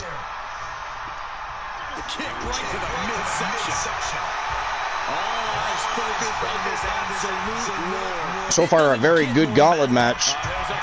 Oh! Damn. Amber Extreme dropped like a bad habit right there, but she kicks out. 2 count only there. 2 count. That's it, that's all. Went for a big jumping side kick to the face. Extreme evaded.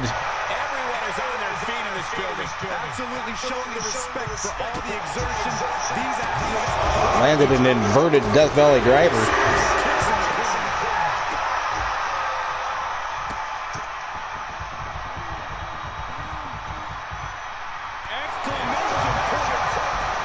Damn. The viciousness of Amber Extreme coming out. DJ says, I mean, I'd AKO my own sister. Well, that's a lovely thought. That is a lovely thought. You'd AKO your own sister.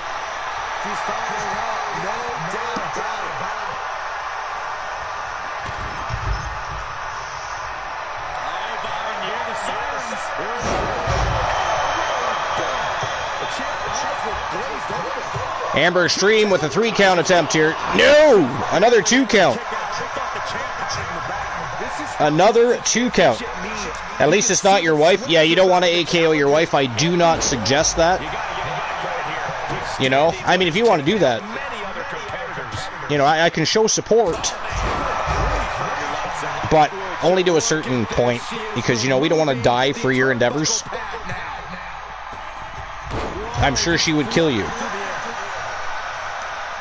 He'd be like, no, honey, that was a great AKO. Beautifully, well done. Just like Archer. You should just go take a nap. Go take a nap, DJ. Some scary shit you're playing with. That's like, you know, playing with fire. Explosives, if you don't know what you're doing even. Walking into a landmine with a blindfold. You know what I mean? That's crazy. I wouldn't even consider AKOing my wife. I'm sure she would AKO me, though. She would definitely, most definitely AKO my ass.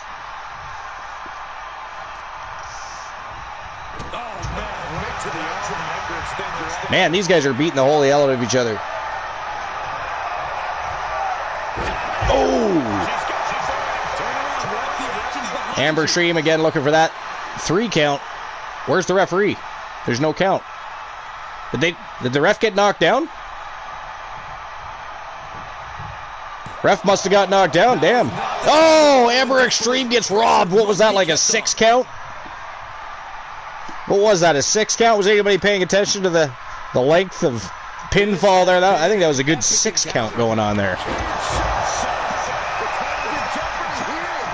Oh, shit. The paradigm has shifted, and B. Jackson has been eliminated. B's out of there.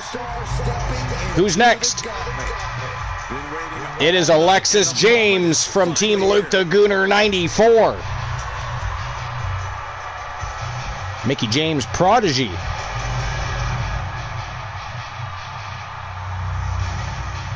Here we go. Amber Extreme versus Alexis James. Holy fuck. Kicked her right in the face as soon as she got in the ring. That is savage. Absolutely savage. I can see how this matchup's going to go. Look at that. Flying forearm. Springboard off the bottom rope. Oh, returns the favor. Devastating, right in the lippies. Wow, 2 count out of that. Amber Extreme drops her for a 2 count already. Wow. DJ says, well, down to my last pick. The Gooner says, Alexis is winning it. Of course you would think that. At least I would hope you would think that. I mean, if you didn't think that your own, superstar from your team was going to win, I mean, I don't know why they're part of your team, and they're probably not going to be very happy with your prediction. So yeah, we would think you would think that. I mean, if it was Mickie James, Amber Extreme would whoop her ass, right? Joe Link, is that not true? Amber Extreme would whoop the hell out of Mickie James, yeah? Chronic says, is this a gauntlet match? I wasn't paying attention when it started. How dare you, Chronic Ghost OG? Somebody AKO Chronic, please. How dare you ask me such a thing? How dare you ask a question and suggest right away that you weren't even paying attention? I mean, if it fucks over Gooner, I'm happy. Jack says, would drag Mickie. What do you think, Luke? Who wins a fight between Mickie James and Amber Extreme? We want to know. What are your thoughts there? What are your thoughts there?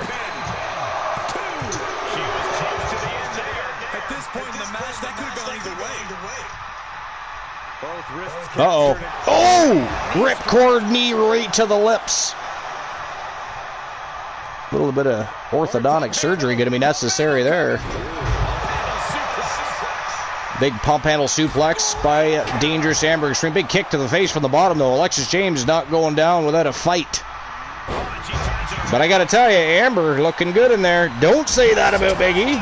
You, Sir Jack the Great, are a big asshole. Big asshole. So what do you think, Luke? Mickie James versus Amber Extreme. Who wins? Does Mickie go all hardcore country? Or does Dangerous Amber Extreme whoop that ass? What do you think? What do you think? Tell us what your thoughts are. What are your thoughts about that situation? Stripes like, is that news to you, Luke? You didn't already know that? Alexis James just eliminated a Dangerous Amber Extreme. So I guess we know who wins between Amber Extreme and Alexis James. Although, to be fair, Amber Extreme went to war with B. Jackson, so what do you do? Looks like Tiffany Stratton making her way to the ring, or as Infinite Oni would say, it's Tiffy time. It is Tiffy time. Let's see what Tiffany Stratton can do against Alexis James. Starting quick. Not wasting any time, nor should she, by the way. Oh, she missed. Oh, landed chesticles first right on the mat. Alexis James taking full advantage. Some nice Thez press, some ground and pound to the face by Alexis James there. Ooh, punt kicked her right in the temple. Vicious.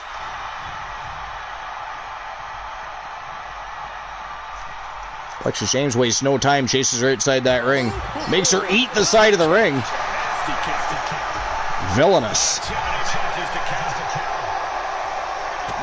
I will say Luke is indeed a good play-by-play commentator.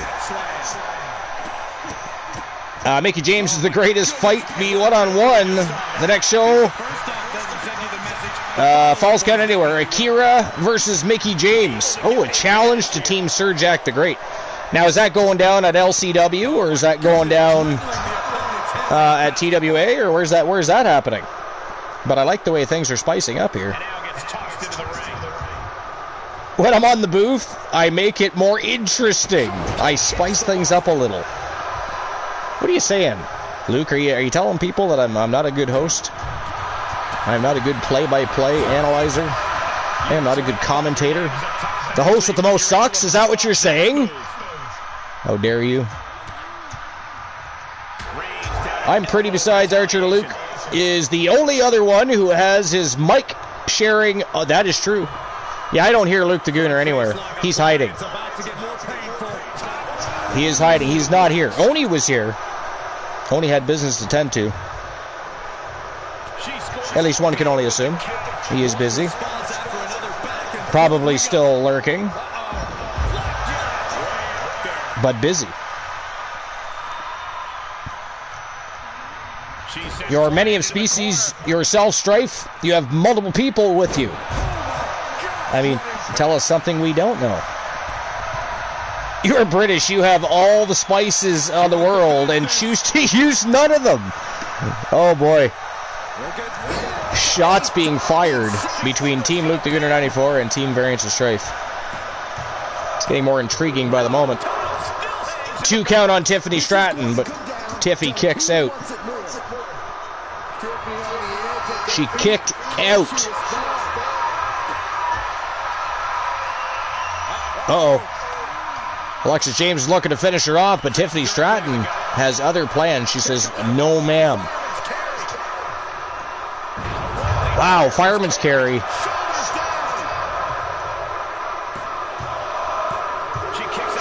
Two count only, though. A rolling fireman's carry gets a 2 count by Tiffany Stratton, but Alexis James is still in it to win it. She is still in it to win it. Oh, look at that. The athleticism and agility of Tiffany Stratton, but she landed with nobody home. Sprung right back up, though. Did you see that? She sprung right back up like nothing happened. I tell you, Alexis James has definitely learned well from Mickie James. We can say that. Luke, all the flavors in the world, you choose to be salty. Oh, my. Now DJ Snowbeast is in on it. It's like a 2-on-1 affair. It is a tag team effort on Luke the Gooner. We'll definitely have Archer on LCW one day if he wanted to be a guest. If he gets time to do it, he can come work over here for one night. What do you mean, DJ? Chronic says, of all the toast toppings, Luke chooses beans. It's now a triple threat affair. Good God, chat room's getting feisty. It's a triple threat matchup. Actually, it's a fatal 4-way. Luke is involved. He's just getting picked on. We're up to a fatal 4-way here. Strife, DJ, Chronic, and Luke all going out at trading shots here.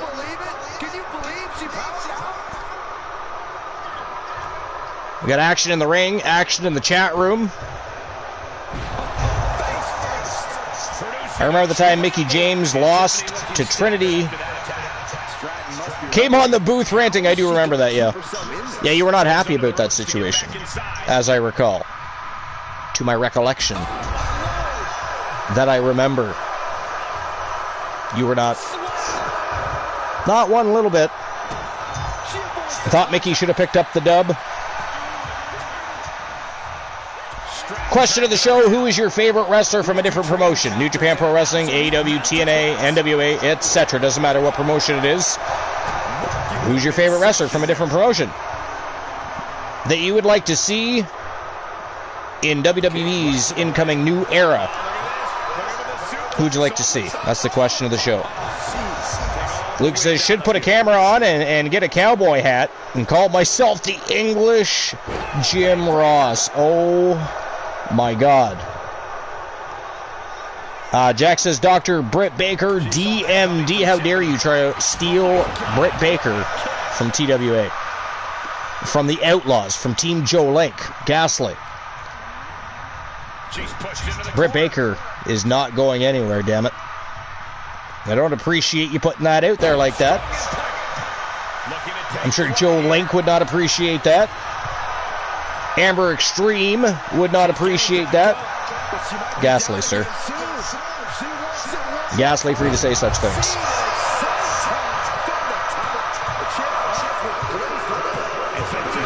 Tiffany Stratton has been eliminated.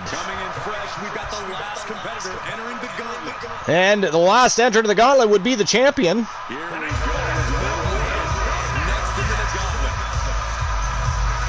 She is your reigning, defending TWA television champion, Liv Morgan from Team Chronic Ghost OG. Going to try and pull out of the stops and defeat Alexis James to defend her title here. She's going to try. Alexis James is all hyped up and fired up, though. Not going to be easy. As I say that, Liv Morgan is all over Alexis James. So, you know, there's that. Oh, that was like 2 3/4 right there. Holy crap. Liv Morgan not wasting any time here. DG says Brody King. Chronic says, nah, Britt and Adam belong in WWE. That is definitely true. Adam should have never left. I'd love to see Adam Cole come back. Adam Cole would absolutely thrive and shine in the new era. With the incoming new era, abso-fucking-lutely. I mean, I actually think Adam Cole will be back eventually anyways. I do believe that. I don't know how soon or when, you know, obviously. But I most definitely foresee that happening eventually. Definitely foresee that happening. Man, Alexis James turning the tides here. Big boot. Trying to tear the head off the shoulders of Liv Morgan.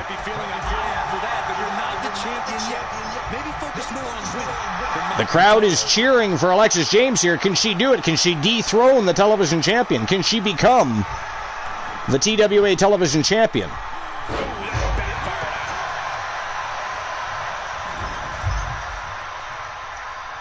Targeting the elbow. This has got to hurt. The champ put a lot of strain on their opponent's arm there.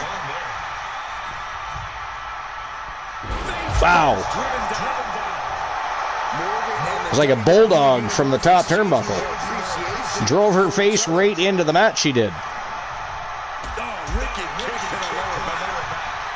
A little rhinoplasty might be necessary after that one. Liv Morgan trying to twist the foot and ankle right off the leg of Alexis James.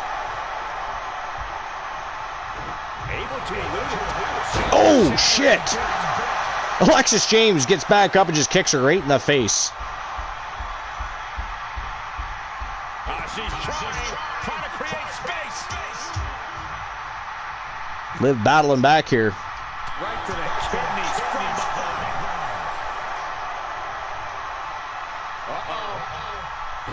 Oh! Another face plant for Alexis James. Big bulldog again from Liv Morgan.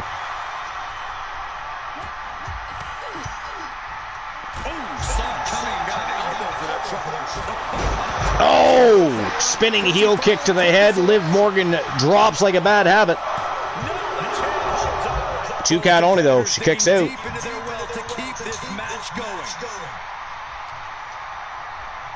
Kicked out, she did. The defensive elbow to the gut ends that. Liv Morgan picking up speed. Oh, double knee face buster. That might do it. Alexis might be. Oh, she kicked out. I was just going to say she might be out cold here, but she kicked out. She kicked out. Oh. Alrighty then.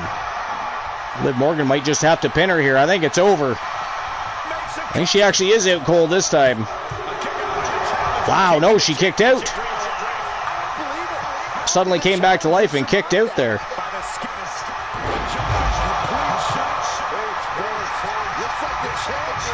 Man, Liv just keeps dropping her. And that is it. That is all. That is it. That is all, ladies and gentlemen. The winner of the gauntlet match and still TWA Women's Television Champion from Team Chronic Ghost OG, it is Liv Morgan with the big W and going home with her gold. Big title defense in a gauntlet for Liv Morgan. Congratulations, Chronic Ghost. And a big congratulations to Liv Morgan. Holy shit. Wow. I mean, I gotta be honest, Chronic, I did not see that happening. The Gooner says, fucking Liv Morgan. Crazy. It is crazy. got right to the end to lose. Yeah, that happens sometimes. That definitely happens sometimes. All right, here we go. Next match of the evening. Archer coming off of a couple big victories. Challenging for a title he has held very near and dear to his heart over the years is the television championship. Challenging Team Shadow's Steve Winters. But look who's sticking their nose in Archer's business. None other than The Rock, the one he's had the rivalry with lately. He, of course, defeated The Rock and became the inaugural one champion.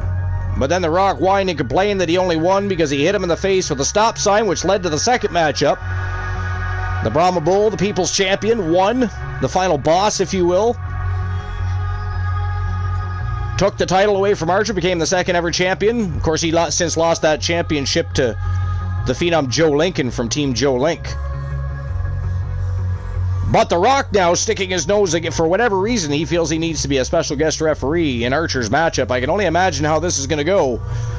But that's the next match of the afternoon. It is Elijah Archer, the one, taking on Steve Winters from Team Shadows. TWA Television Championship is on the line. Let's see what happens. I can't see this going well. I feel like The Rock is going to be a huge distraction to Archer. And Steve Winters is going to very happily take advantage of that situation and probably retain here. I'm betting against Archer here, I think, is what I'm trying to say. But anyways, here we go. Elijah Archer, Steve Winters, Television Championship. Let's turn and burn.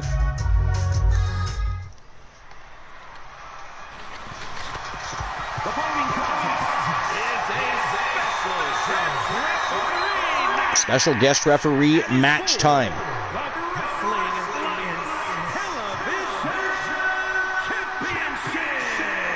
One of the most prestigious championships in all of pro wrestling is the Television Championship. One of two titles that have been around since the beginning of the Archerverse TV. And here comes the special guest referee for the match. The Brahma Bull, the People's Champion. The final boss, if you will.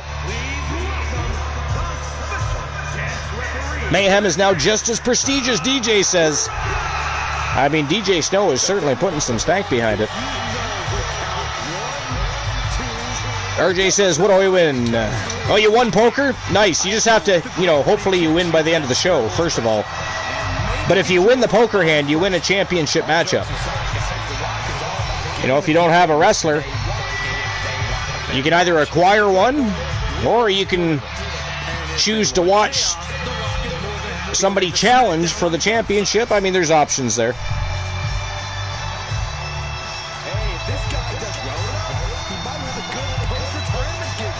But yeah, if you win poker, you win a championship match. Either TAW or TWA, doesn't matter. Hell, you could challenge the Mayhem champion, even.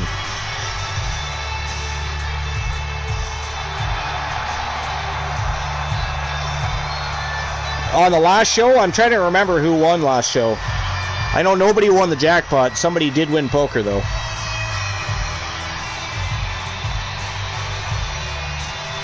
So I can't remember if you ended up winning by the end of the stream.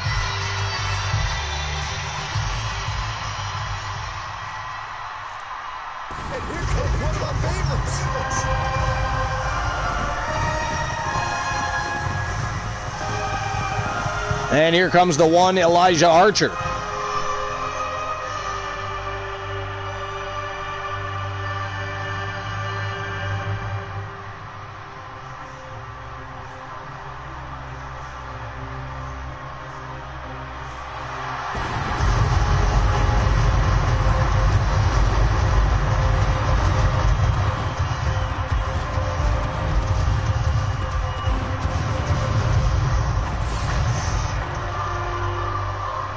Former television champion is Elijah Archer. He's won multiple championships over the years. Of course, in the 5 seasons, he's only ever been able to win the World Championship on one occasion.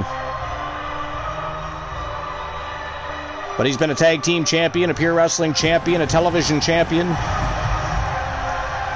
Legends champion. Of course, we all remember the Season 4 historic Legends Championship run.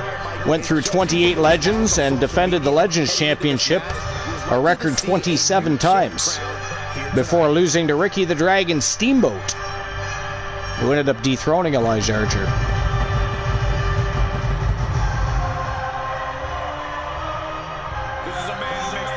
Since losing to The Rock and losing the one championship, Archer had returned with a bit of a different look, a little bit edgier. Definitely not in as good of a mood as he usually is in. And of course the Coalition returned as well with a bit of a different look. Things are about to get good.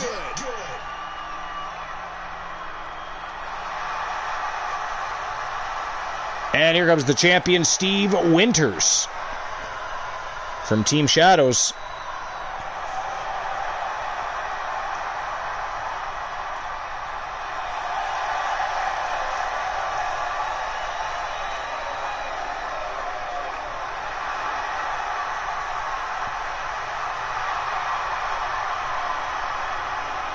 This is not the first time that Steve Winters has been television champion either. He's also been a Pure Wrestling champion.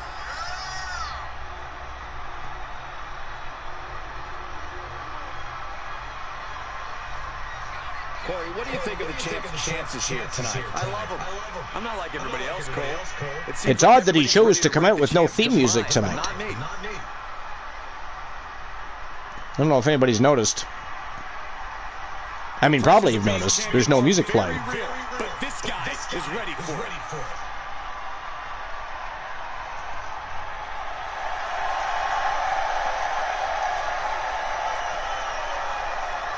Steve Winters, reigning defending television champion.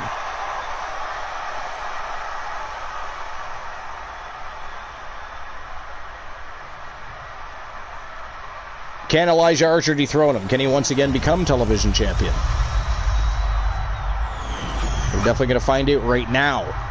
Introducing from Montreal, Canada, weighing in at 265 pounds,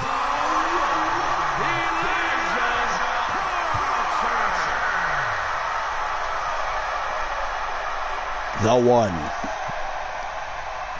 and his opponent. Thoroughly enjoyed the thought of being the inaugural One champion, but that quickly came to an end for him, unfortunately. I'm always picking fights with DJ Snowbeast, plus it would be revenge for you cutting Archer's cord slash. Oh, he did it this show too. He did it this show too. He's a straight up villain. Lots of competitors in the back dream for a shot at this title.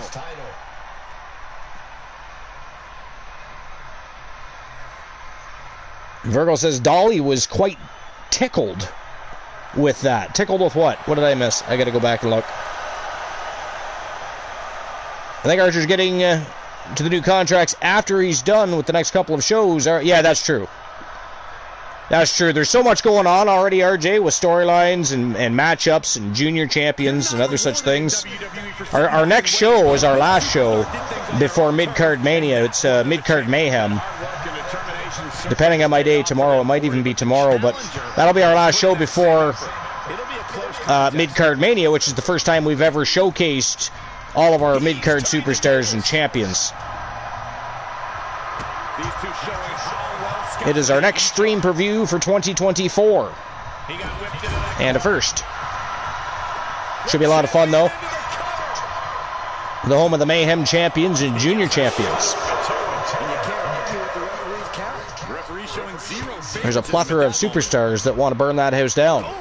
So it's going to be a fantastic show. Damn, well, if I win at poker, just put Archer against DJ if he has any titles. Savage.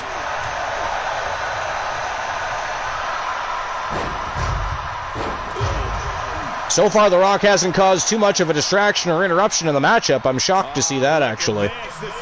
I'm sure Archer appreciates it, but he is definitely glaring a hole through Archer.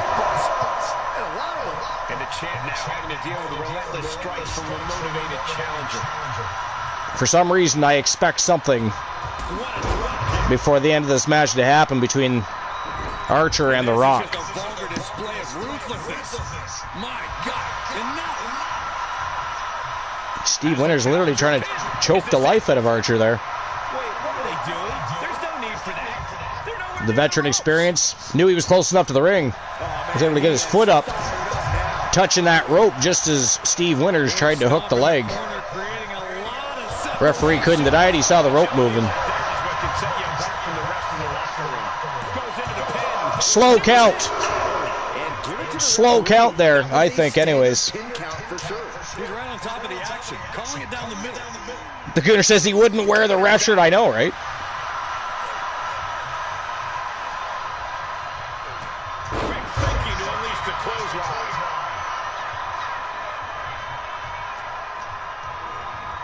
Into the corner. Ooh, Archer spears him.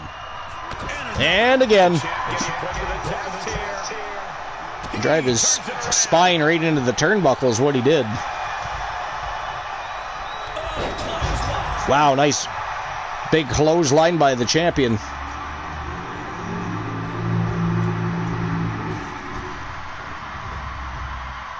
Trap the arm.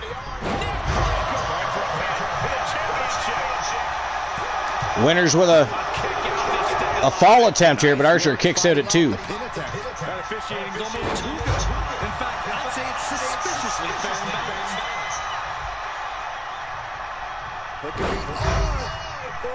balanced. Winters with a Fujiwara armbar here. Archer looking a little uncomfortable, but for whatever reason, Winters lets go of the hold.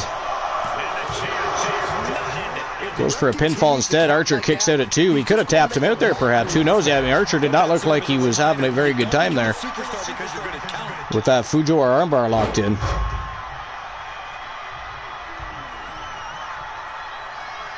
Wrenching away the arm there. Trying to fight with a hurt arm. It's no easy task. Well measured. And he's keeping a pressure. Winters attacking the wheel. Oh! Man. Archer got in the way just in time for that one. Winters came crashing down with nobody home.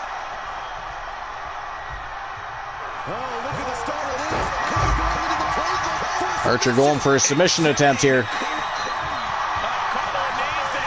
Winters gets out almost immediately, though. Slaps one on himself, crossface. Archer gets out, though. Oh! Springboard cutter by Archer.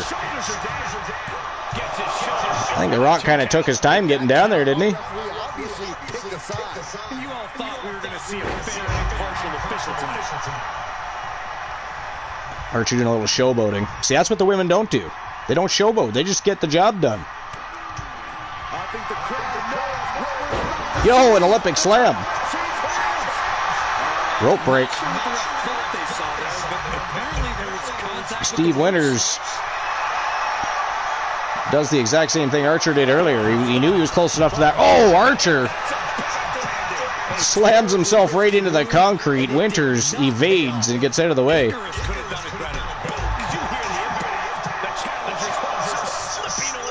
Can't win the match out there, though, boys.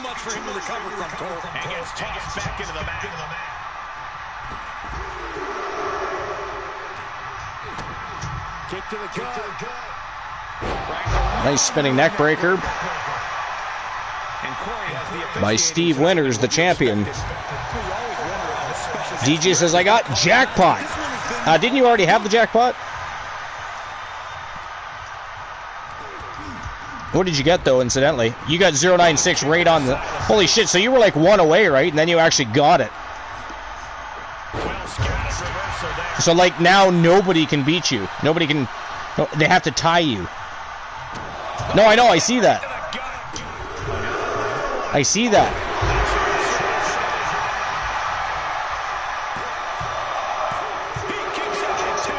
Champion kicks out, 2 count only. Our special referee doing the zebra stripes proud. He reverses it.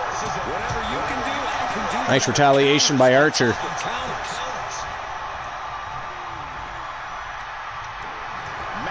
Oh, and Archer clotheslines him right over the top rope. Oh, Archer's picking up. Oh, look at this. Oh, Winters catches him. Wow. Winters slides it onto the bottom rope and big lariat. Catches Archer at his own game. Wow. Good job by Steve Winters right there. Winters going upstairs. Oh, and this time he lands it. 630. Whammo, right on the chest of Elijah Archer. Holy crap, Archer kicked out of that.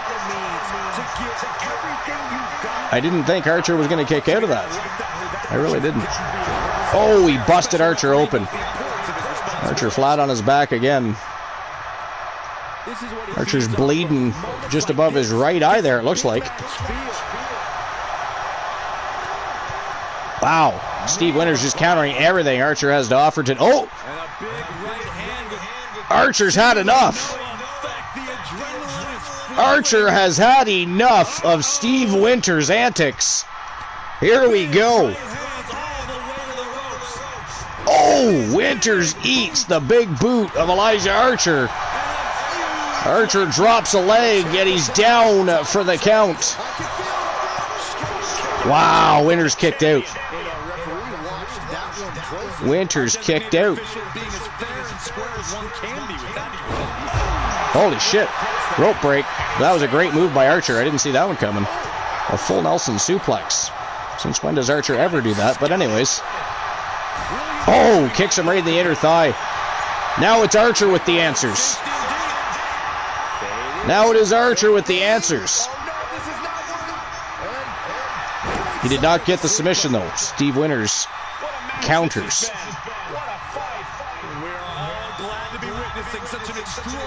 Oh, Archer catches Steve Winters. Wow. It's like they're stealing each other's ideas tonight. And Archer measuring up Steve Winters. Whammo! Spears him right off his feet. Holy crap. Covers him up. And Winters kicks out again. I don't think that can be disputed. You can't accuse our guest referee of going into business for himself after that fair count. I mean, yeah, because they've got a pair of sixes and a pair of ones, Lionson.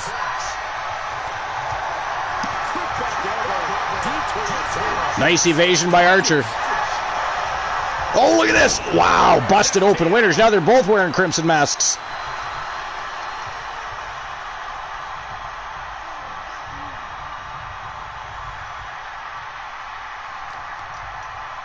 Uh-oh, Archer. Ripcord knee.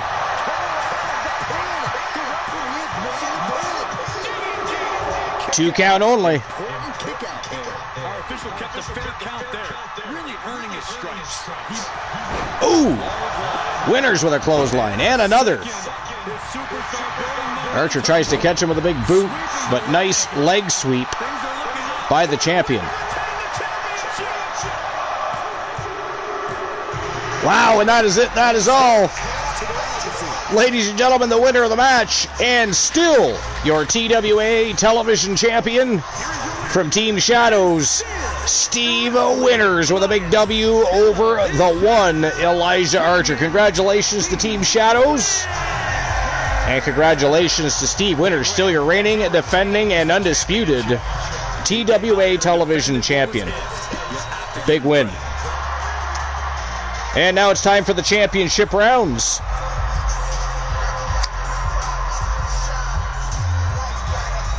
It is time for the championship rounds, which means I'm going to be opening up the betting lines. You guys will have a chance to earn some Archerverse bucks in the last 3 matches of our show. Strike says, so Joe and DJ Snow are winning. Yes. That would be correct, because DJ got the number exact on. So he's the winner of the championship op, and Joe, I believe, won the Channel Redemption Reward. Unless somebody else ties them, right? That could happen, but, you know, I doubt it.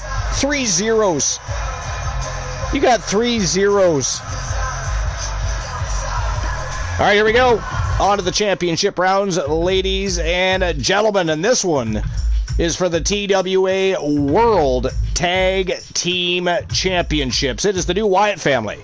The Wyatt family, taking on Phenomenal Souls, the Phenom Joe Lincoln and Coach B. Henry. This is going to be an absolute slobber knocker. You don't want to miss this one, and it is inside of a cell of pain. It is a hell in a cell, but the only way to get out of that cell, you cannot pin or submit. You've got to knock out your opponents. That's coming up next. Who do you guys got winning this matchup? I'm going to open the betting lines right now. Give me a second while I do that. So who walks out? World Tag Team Champs.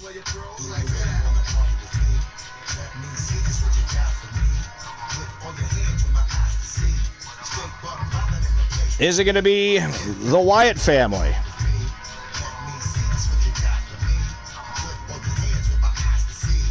Or is it going to be Phenomenal Soul, the reigning, defending, and undisputed champions? 10 minutes to get your bets in. There you go. Betting lines are open. And it's time to turn and burn with the first match of the championship rounds. It is showtime and go time for the TWA World Tag Team Championships. The Wyatts versus Phenomenal Soul. Let's go.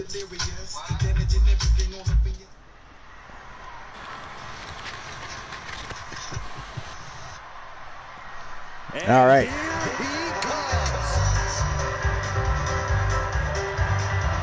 Joke time. All right.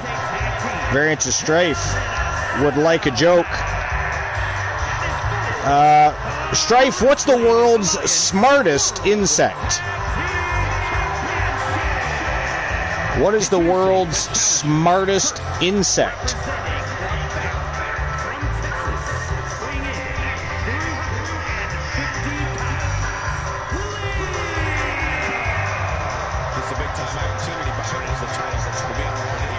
Do you have a guess? Does anybody have a guess? What is the world's smartest insect?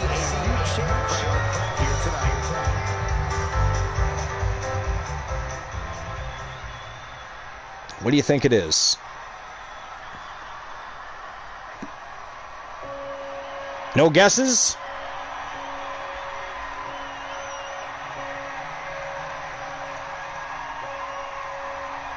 Intellect Devourer. The world's smartest insect. Nobody has a guess?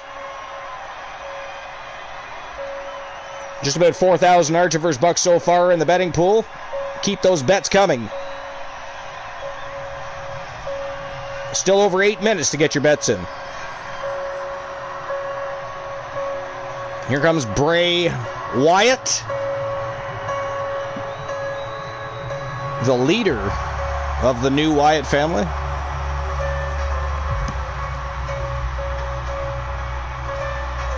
The partner in crime of Escanor, the lion's sin of pride.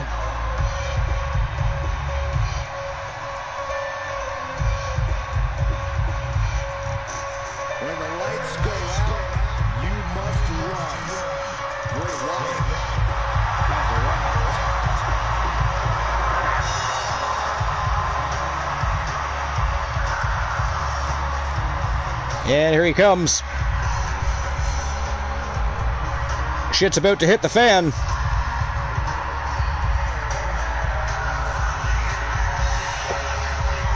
But the question you guys have to ask yourselves, as formidable as the Wyatts have been, and they've taken on all comers and won, by the way, which is how they got themselves into the position they're in. Team Joe Link, Team Coach B, and Phenomenal Soul took notice and decided to offer the Wyatt family a shot at the titles. Chronic OG says, the Wyatts will win. Did you put your Archiverse bucks where your mouth is? Or are you just tossing things out there? Are you just giving us your opinions, your version of the facts, your side of the story, your thoughts, your 2 cents? What are we doing here? Did you bet? Did you participate in that bet? That bet that has over 7,500 Archiverse bucks in the pool with over 6 minutes left to bet. 3,595 Archiverse bucks worth. Nice. Or TWA coins, whichever you want to call them. It's called both, so.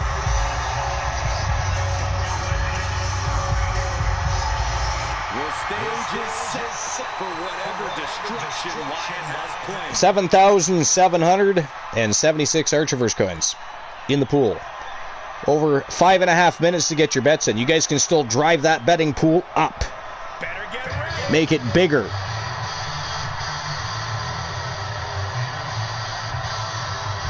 All right, so I didn't see anybody take a guess at what you think the world's smartest insect is. So the world's smartest insect, Variants of Strife, and anybody else that's interested, you never know, you might have a thing for insects. You might like that kind of thing.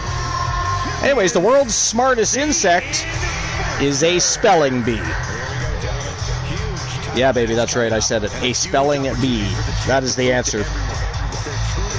Luke the Gooder 94 says, seen some dude in the Rebellion live chat for the pre-show last night shitting on the TNA product, saying AEW has the best product. I'm like, why the fuck are you watching it? Then go watch Collision, since that is on, and you're coming in here saying how bad TNA is rather than watching AEW. That is actually on. Thought this dude was a absolute muppet, idiot. I mean, you do make a fair point. If the show you prefer is actually on, why are you not watching that instead of being in the show you do not like's chat room ranting and raving? You kind of make a valid point there. Especially considering they were both on at the same time. You know, he had zero leg to stand on there. Even if he had a kickstand, you know, you kick that shit right out from underneath him. Don't forget, ladies and gentlemen, this is a Cell of Pain match. The objective is not to pin or submit, it is to knock each other out. One of these two teams going home with the TWA World Tag Team Championship. That's what's happening here.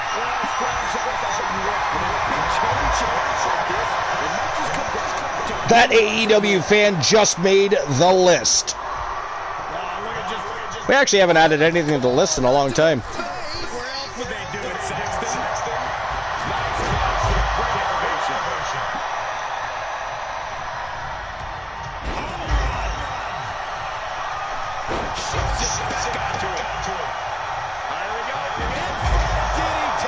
B. Henry just barely getting back up inside the ring. He's been shooken up already.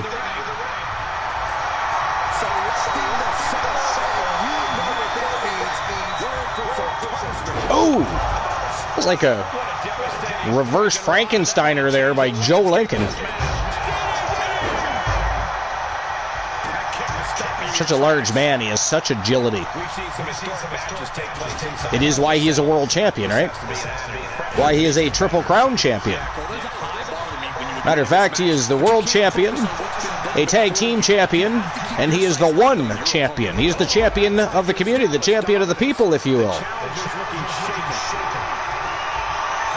Was voted for by the community, by the Fam Jam, to face The Rock, and he ended up dethroning The Rock.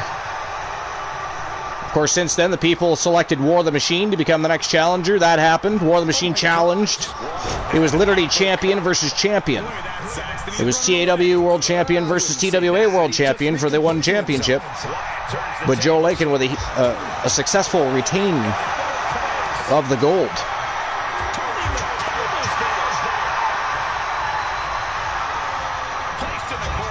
Of course, Joe Lincoln, one of only 7 people to ever become a Triple Crown champion. DJ Snow, the other. Both gentlemen were inducted into the Legendary Accomplishments section of the Hall of Legends. Also, by the way, makes DJ Snow, for those that don't know how it will go, with or without Woe. But DJ Snow now eligible to compete in the Legends division. Maybe Tony is paying him to shit on other products. I mean, that could happen. You never know. Who knows what Tony's capable of? I know what he's not capable of, but we're not going to go there. We are not going to go there.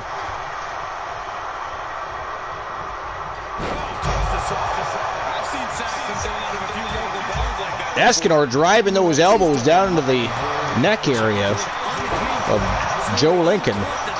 And Bray Wyatt really taking it to Coach B. Henry. Oh, shovel to the face by Escanor.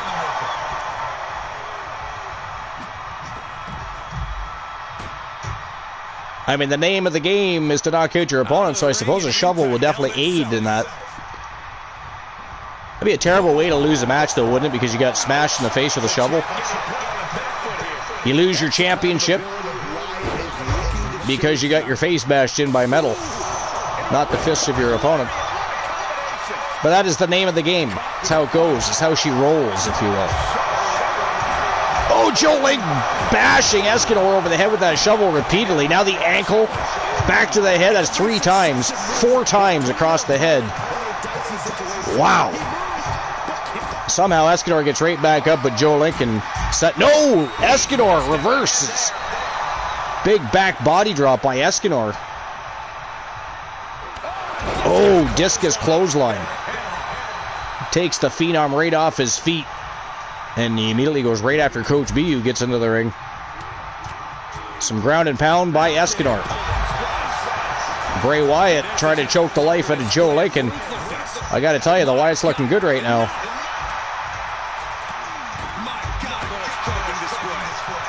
The Wyatts are looking good. Bray with a shovel again.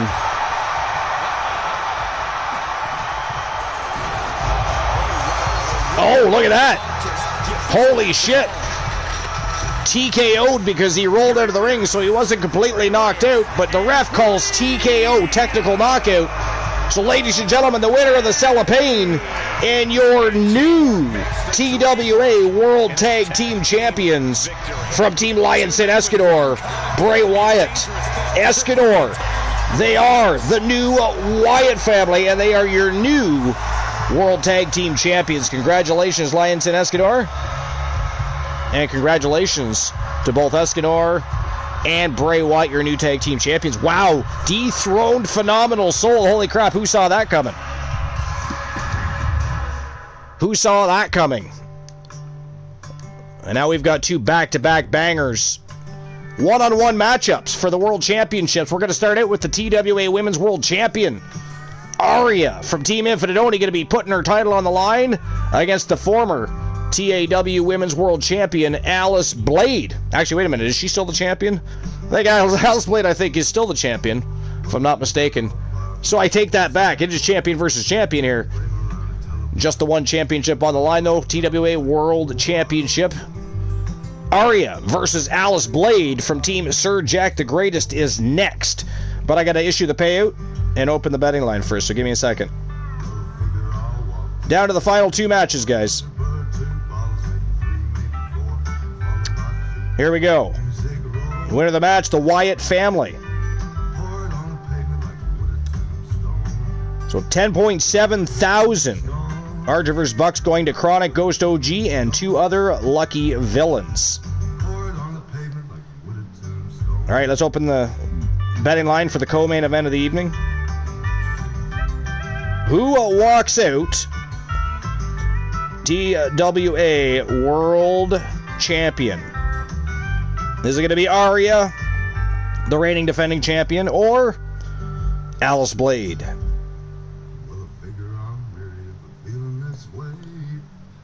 Always 10 minutes. I believe this is 2 out of 3 falls.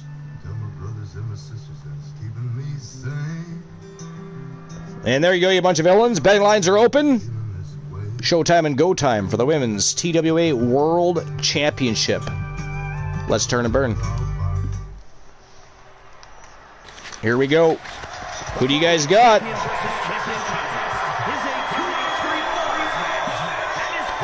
Who do you guys got?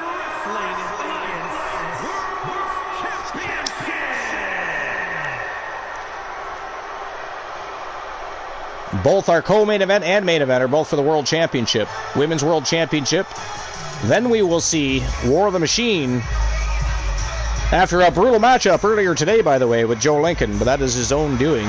He chose to do that. The people actually chose. But he could have waited. But you know, War of the Machine, he wanted that match almost immediately. So they both showed up at a house show, went to town. Joe Lincoln defended, though.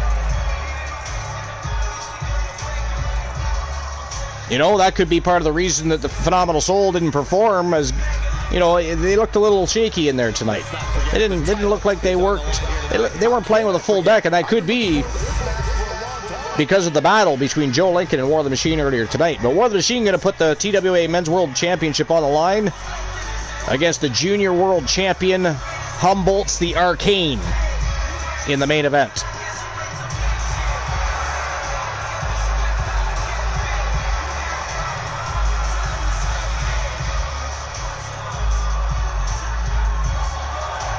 Oh, it appears Alice Blade is not the TAW Women's World Champion. I thought she was. That's right, she lost it. She did.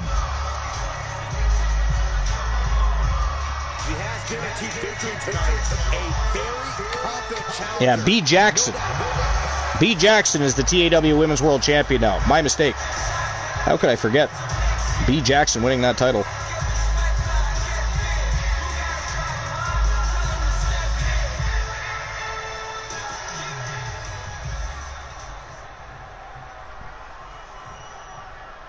All right, here she comes from Team Infinitoni, the reigning, defending, and undisputed TWA Women's World Champion.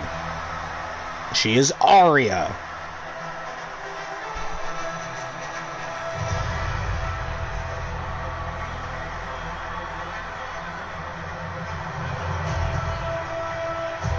As a reminder, the title is on the line here in this match. And the champ is Marching to the ring looking fierce and confident.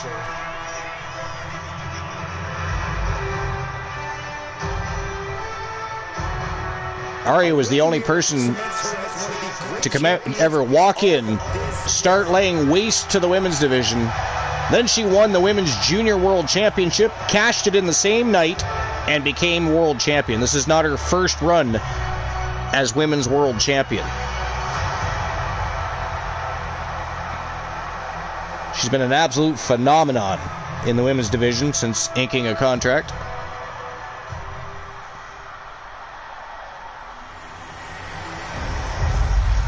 All right, here we go. Introducing the challenge from Bismarck, North Dakota, one half of the Wrestling Alliance World Tag Team Champions, the Red. One half of the World Tag Team Champions, the Blade Runners. And of course, her partner in crime, Roxanne Riley from Team Life is Great.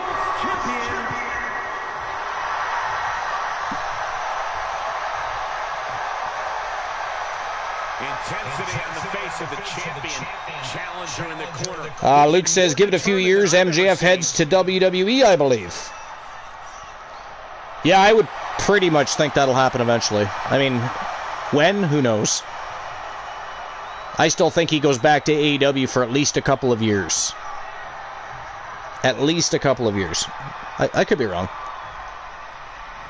Another year for sure. I think he goes back anyways. Maybe wraps up some loose ends there and then goes and joins the WWE and gets his WrestleMania moment, which we all know he wants. He's made that very clear.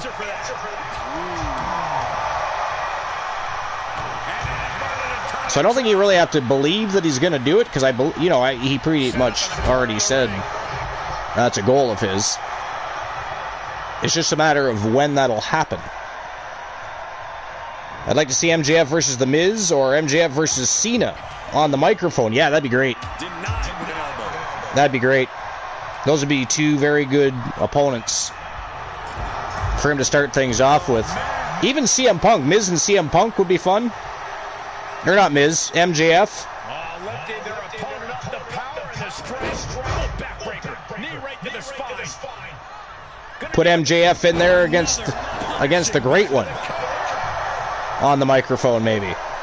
That could be fun. That could be fun.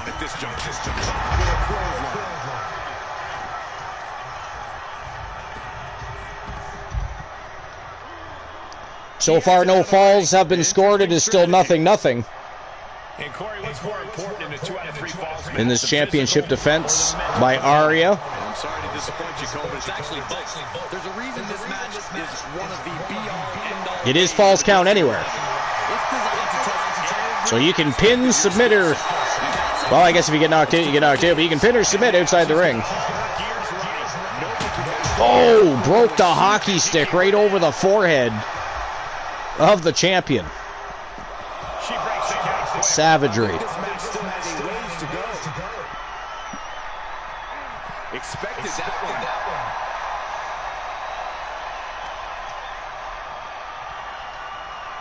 one. Oh, look at this.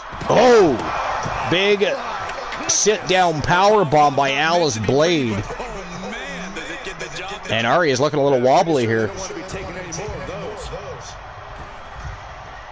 Arya's looking a wee bit... Whoa!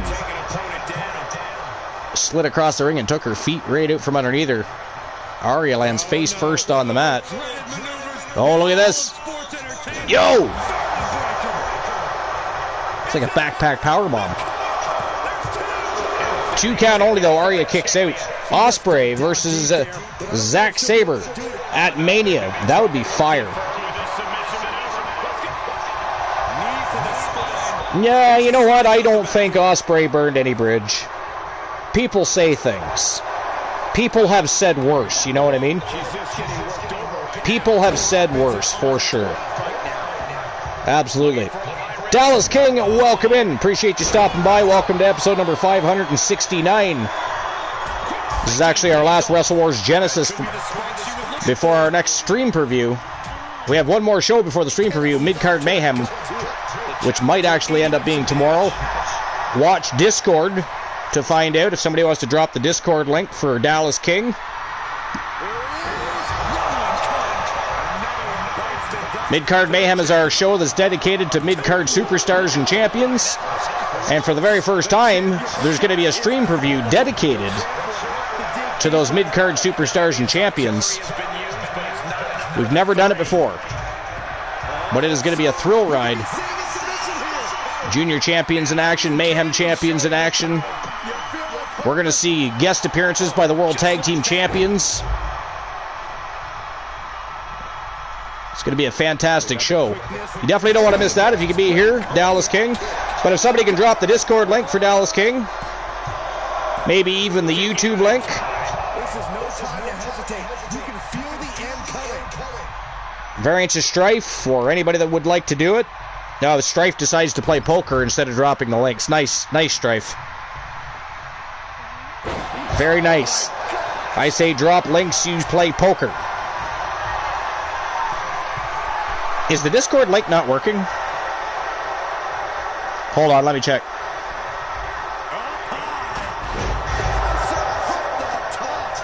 Oh, no, there we go. I don't know why it didn't work for you, Strife. So DLXIX, if you click that link, they'll take you to the TWA family Discord.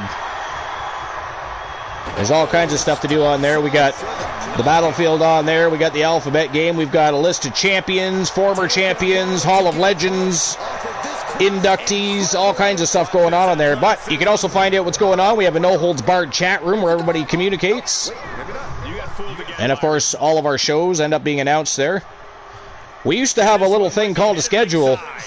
Unfortunately, my place of employment likes to change my days off all the time. My work schedule shifts, things like that. So now we fly by the seat of our pants, but lately we've been on a fucking roll. Everyone comes back at one point? Yeah, they do, for sure. I mean, Will Ospreay was never part of WWE, but... I was pumped when I saw this match on tonight's card, but so far this Falls Count Anywhere match has exceeded all of my expectations. I can't see Will Ospreay being too hurt by that comment, I'll be honest. He didn't say anything too terrible, and his talent is undeniable, right? His talent is undeniable.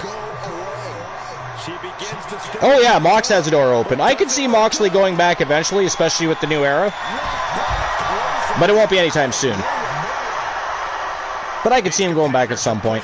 I mean, I'll be honest, I was never a big Mox fan. don't dislike him either. I wouldn't change the channel or anything if he came out to wrestle. I wasn't as big as a fan of Dean Ambrose, a.k.a. Jon Moxley, as a lot of other people were. I always liked Roman and Seth better. I guarantee Christian and Edge might come back now that Triple H is in control. I mean, Triple H was in control when Edge left, for the most part. I don't know if Edge ever comes back, because he's going to retire probably soon. Christian's been back and forth. I don't know if Christian will ever go back. Maybe. He might go back and have another couple matches. I mean, he deserves to go into the Hall of Fame as a singles wrestler himself.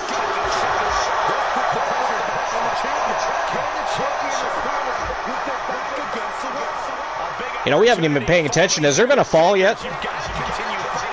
Or is it still nothing? What's going on? I think it might be nothing still, to be honest. I think it's 0-0. Alice Blade with a garbage can. And Arya cleared off the broadcast booth. These vixens both have very, very bad intentions.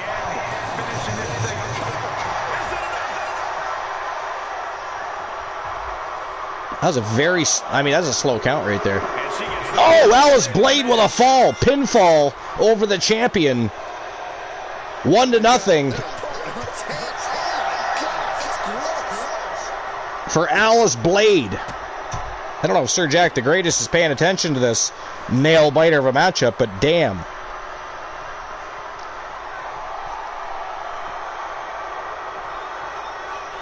Alice Blade not wasting any time, going right back on the attack of the champion.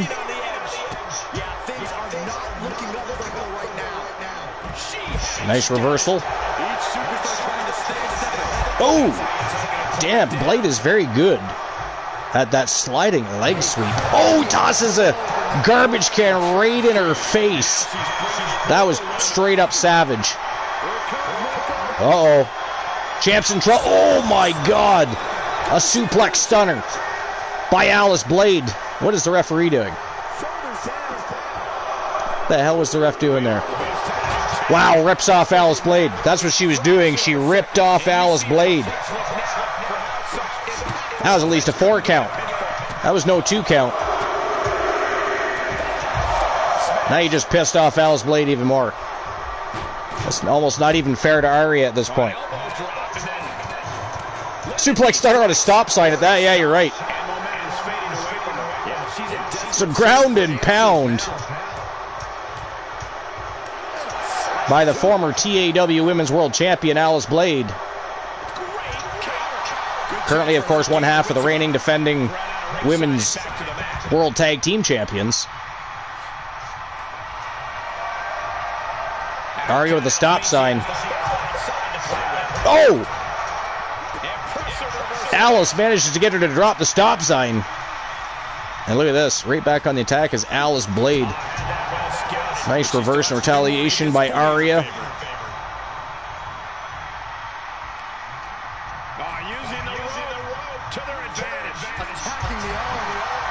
Kind of a move of desperation, I think, there, really. Not a terrible plan. Try to pop that arm out of its socket. Makes it a little hard for Alice Blade to punch her in the face if she doesn't have an arm to utilize. Oh, look at that. Are we going to get a tie?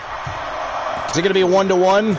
It is. It's 1-1 between Alice Blade and Arya.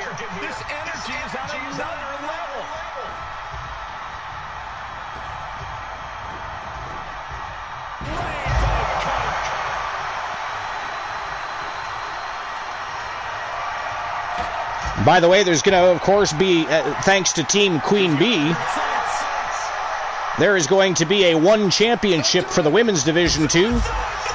There's going to be a poll going up on the TWA Discord, and there's been a list of people that people threw out there that think all deserve a shot at becoming the inaugural champion.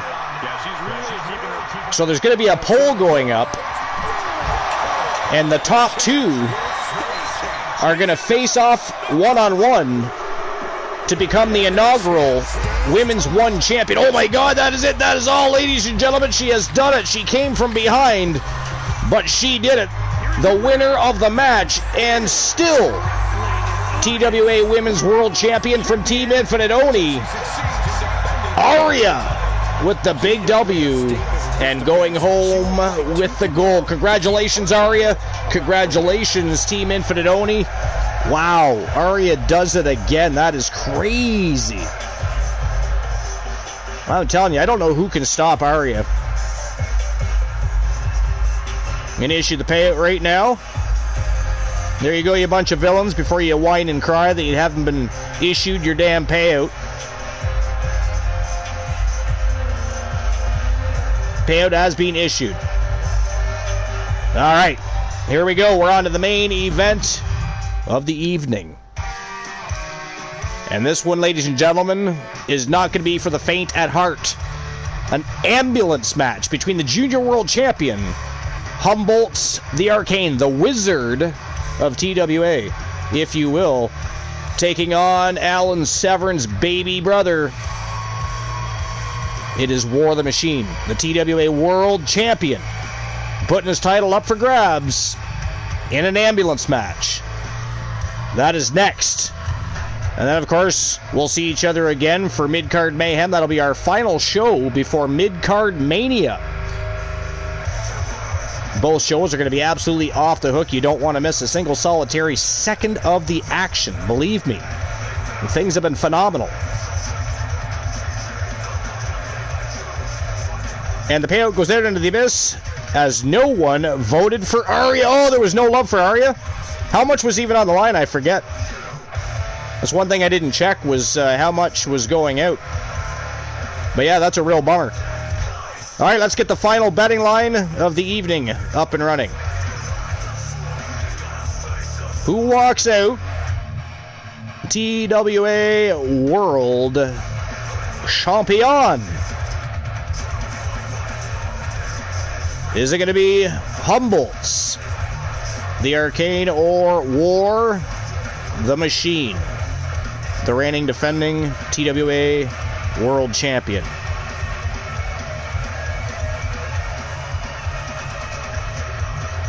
All right, guys, there you go. Betting lines are open.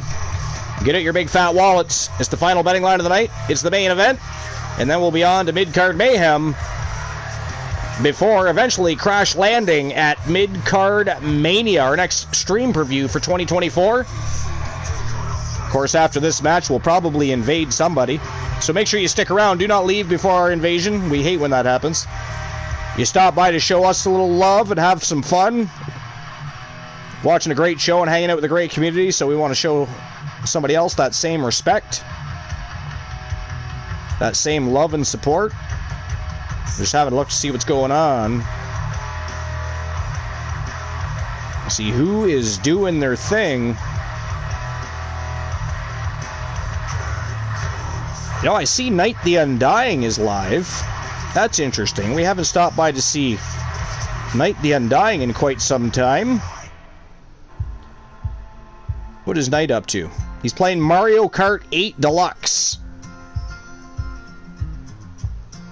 Mario Kart 8 Deluxe.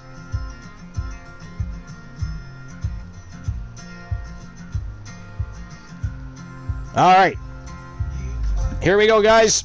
It is time to turn and burn. Main event of the evening for the TWA World Championship. Humboldt the Arcane versus War the Machine in an ambulance match. Let's turn and burn. It is showtime and go time. Showtime and go time.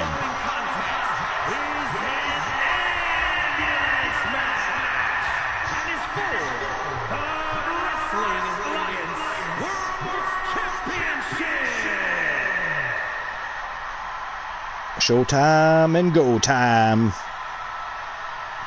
It is the best time, isn't it? It is the best time.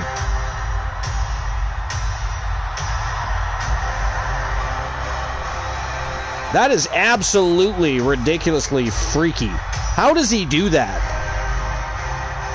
I mean, I've watched David Blaine.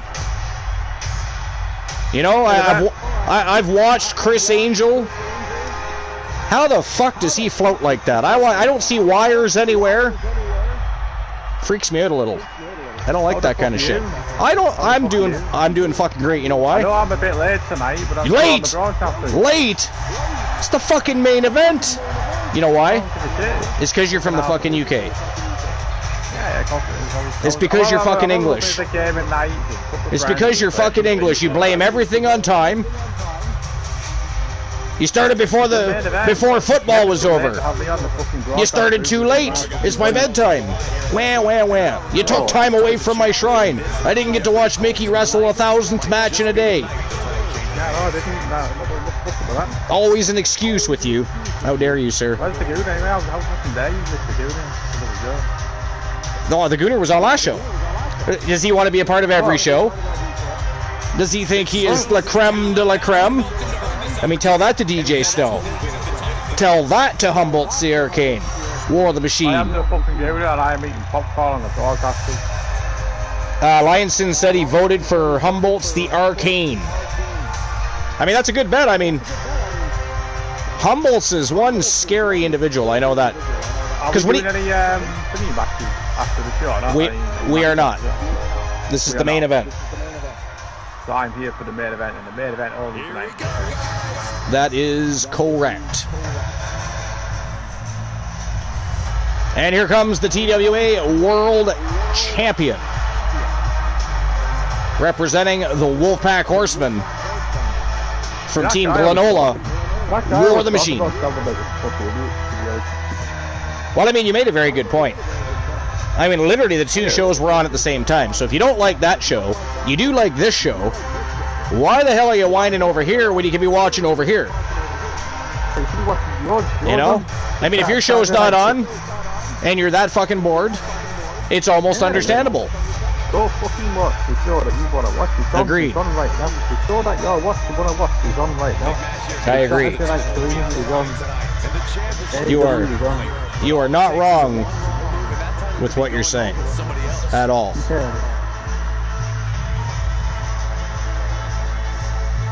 Who is winning poker right now? I forget. How dare you, DJ, call me a Scotland Drake? I know. I'm pretty sure it was Strife that won the Channel Redemption Award.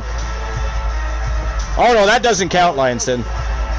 My win in poker doesn't count. I may be fucking late, but fuck everyone else. Luke may be British, but Canadians mostly originate from France, and that's actually that's not true at all. That is false information, fake news. We do not mostly come from France. As a matter of fact, we don't even like.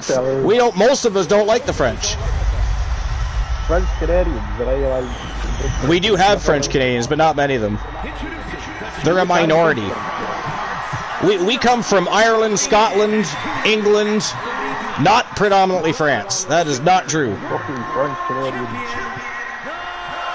I wouldn't be a French Canadian. If I was born French Canadian, I'd jump off a bridge. You're Irish? Shut up, Luke, you're British, DJ says. Strife says, hashtag blame the French. France says, no, the entire population of Quebec is French. Yeah, that's true. And they want to keep it that way, believe me. Except for Montreal. Montreal is very bilingual. They're not like Quebec. They're not a bunch of neo-Nazis. I mean, over in Quebec right now, it's like being in, 1930s Germany. They're trying to wipe out all languages but their own, etc. I'm going to screw every Canadian. You're gonna screw every Canadian? That is the Gooner's new mission. That is the Gooner's new mission. He doesn't want to just become a champion. He wants to beat every Canadian in pro wrestling. Lion says, I'm from Texas. I decided yesterday to call everyone randomly an asshole. I don't know why I did that. Who'd you say that to? But I just decided everyone's an asshole. Oh, everyone's an asshole. Just to see if I would get any reaction. You're going to slander everybody equally. Yeah, why not? That's how it goes, isn't it? I mean, fair. I just wanted everyone to see what the fuck is he going on about, like... I mean, we question that anyways. You don't even have to be in the room, man, and we're wondering what you're up to, because we're like, do you think Luke is in front of the shrine right now? Sleeping, perhaps? Maybe he's snacking. What is he up to? So when you're not around, believe me, we're still wondering what you're doing. Shrine, I do. You eat in front of the shrine, is that what you mean? I need my shrine. Oh, you need your shrine. Yeah, of course you do. I think we could have a massive when you spend... After versus the Gooners, before we go on. When you spend $578.79 on eBay for a pair of Mickey James underwear, you gotta make sure you tend to the shrine. I mean, I don't know how much everything else is worth, but, you know.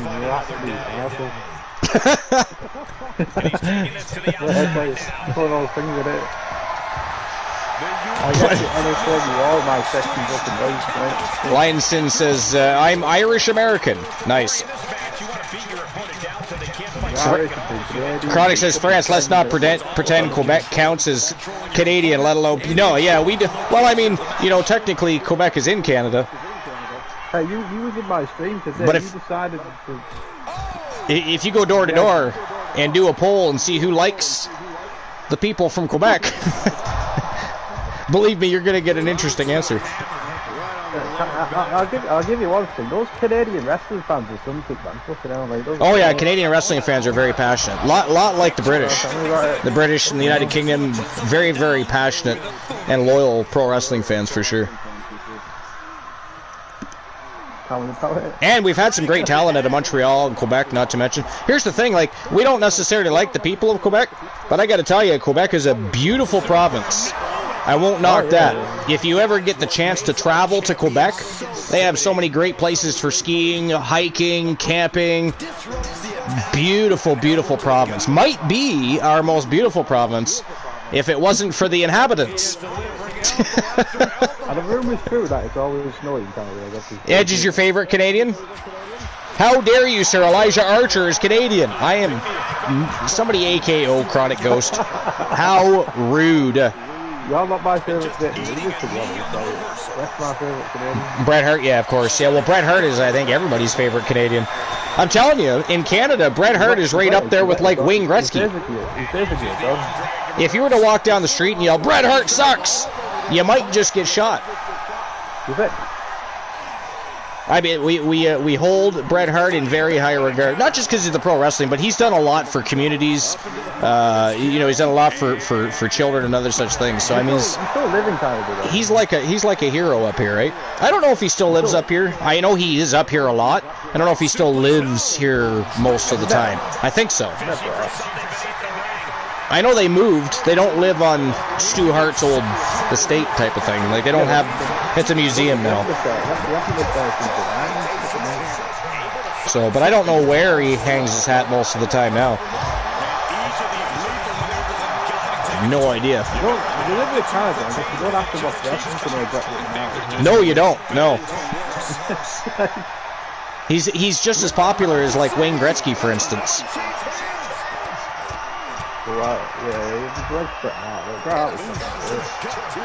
Or these days, like Sidney Crosby, etc. If you're a hockey fan, you know who that is. Then, of course, you got Austin Matthews, whooping ass this year. Whether or not Toronto actually does anything in the playoffs is another story, but we'll see.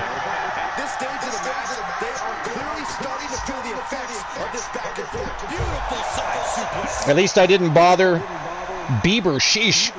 It's just an audible answer. Fair enough. I mean, to be fair, if you had said Bieber, I might have had to ban you. Might have to drop the ban hammer all over that shit. That'd be ghastly. Terrible choice. Hurt my feelers. Hurt Archer's feelers. Bret Hart's feelers. Edge's feelers, Christian's feelers, Kevin Owens, Sami Zayn. How dare you? No, I don't think too many people would say that, yeah. I don't know too many people would say such a thing. Yeah. I mean, even Ric Flair says he was the greatest technical wrestler of all time. Now, if you ask Bret Hart, though, he says Rick and Mr. Perfect. That's who Bret Hart says. Well, But everybody else... Yeah. But everybody else, including Perfect when he was alive, all had nothing but most honorable mentions about Bret the Hitman Hart. Mounted with punches and not nasty stop to finish it off. And he's able to... Man, what a battle. Not one of them have been in the back of that ambulance for any length of time so far, but... Spartan! What's going on, Spartan? Welcome in. Goes under the ropes to get back inside. I think my favorite Canadian wrestler is Kevin Owens. Yeah, a lot of people like Kevin Owens. Oh, yeah. Kevin Owens is awesome. Where the hell's War going? I have a feeling Humboldt is going to make War regret turning his back on him here. Oh, look at that. Just tossed him like a javelin into the back of the ambulance. Can he keep him in there, though, is the question. War's a big, strong man. Ooh, got nailed in the face at the door. Can Humboldt do it? Can he become world champion here?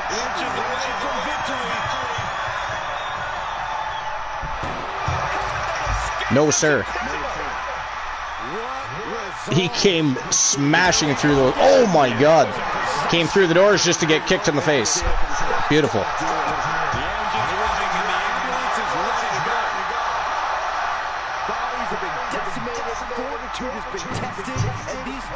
Makes War eat the back of the ambulance. Can he get him back in? Is the question. And he does. Now he's just got to get those doors closed. That's the task that won't be easy. That is definitely the task that won't be easy. Oh!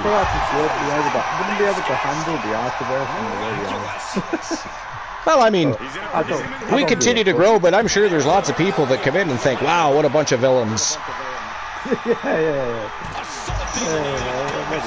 But that's okay. Oh, Humboldt's going to the top of the ambulance. Oh, he's going to take a run for it. You know what's coming. Will War move? No, War did move right last second. He was playing possum.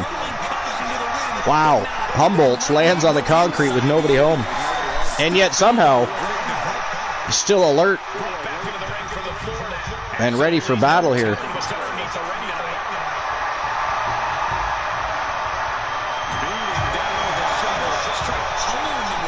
These guys have put on an absolute spectacle. I told you it wasn't going to be for the faint at heart, though. They have been pounding the shit out of each other with everything, from sledgehammers to shovels. Ambulance, well, the back of the ambulance anyways. Ambulance doors. It's been wild. Oddly enough, nobody bleeding. I'm a little shocked, a little scared, too. That is scary. Those two, oh my God.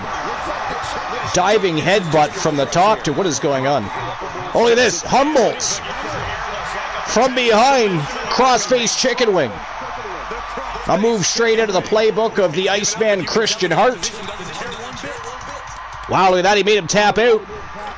Unfortunately, he can't win the championship via tap out. He's got to get that giant ass in the back of that there ambulance.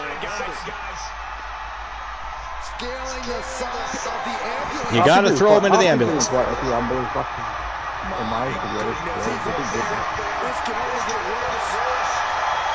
Humboldt's hyping up the crowd a little.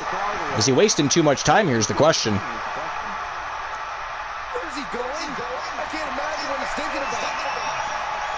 I mean, I would have been trying to throw War into the back of that ambulance, not inviting him to throw me off the top of an ambulance.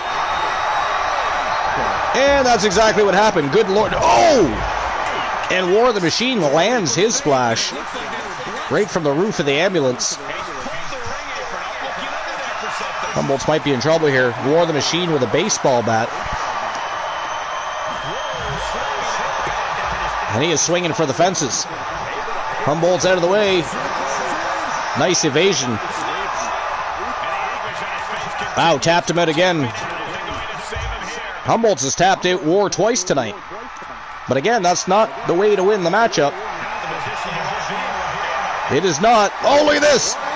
Out the back door goes War. He's got the answer for that one. Oh, no. Getting dragged to the end. Man, War has eaten the back of that ambulance on a few different occasions tonight. I don't know what his teeth situation is like, but he may want to look for a few.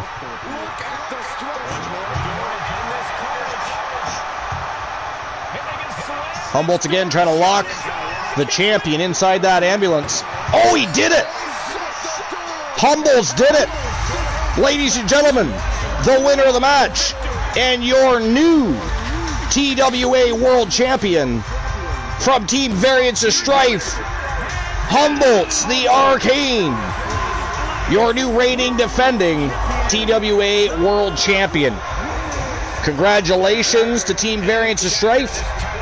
Huge win by Humboldt the Arcane. Alright guys, that was it. That was all. That was the main event. That's all she wrote for the final Wrestle Wars Genesis before Mid-Card Mayhem. We will see each other. And by the way, anybody else not already on this invasion, get in here. Come join us. Invade and come show some love and support for Night the Undying. We'll see each other again for Mid-Card Mayhem. That is our final show before Mid-Card Mania.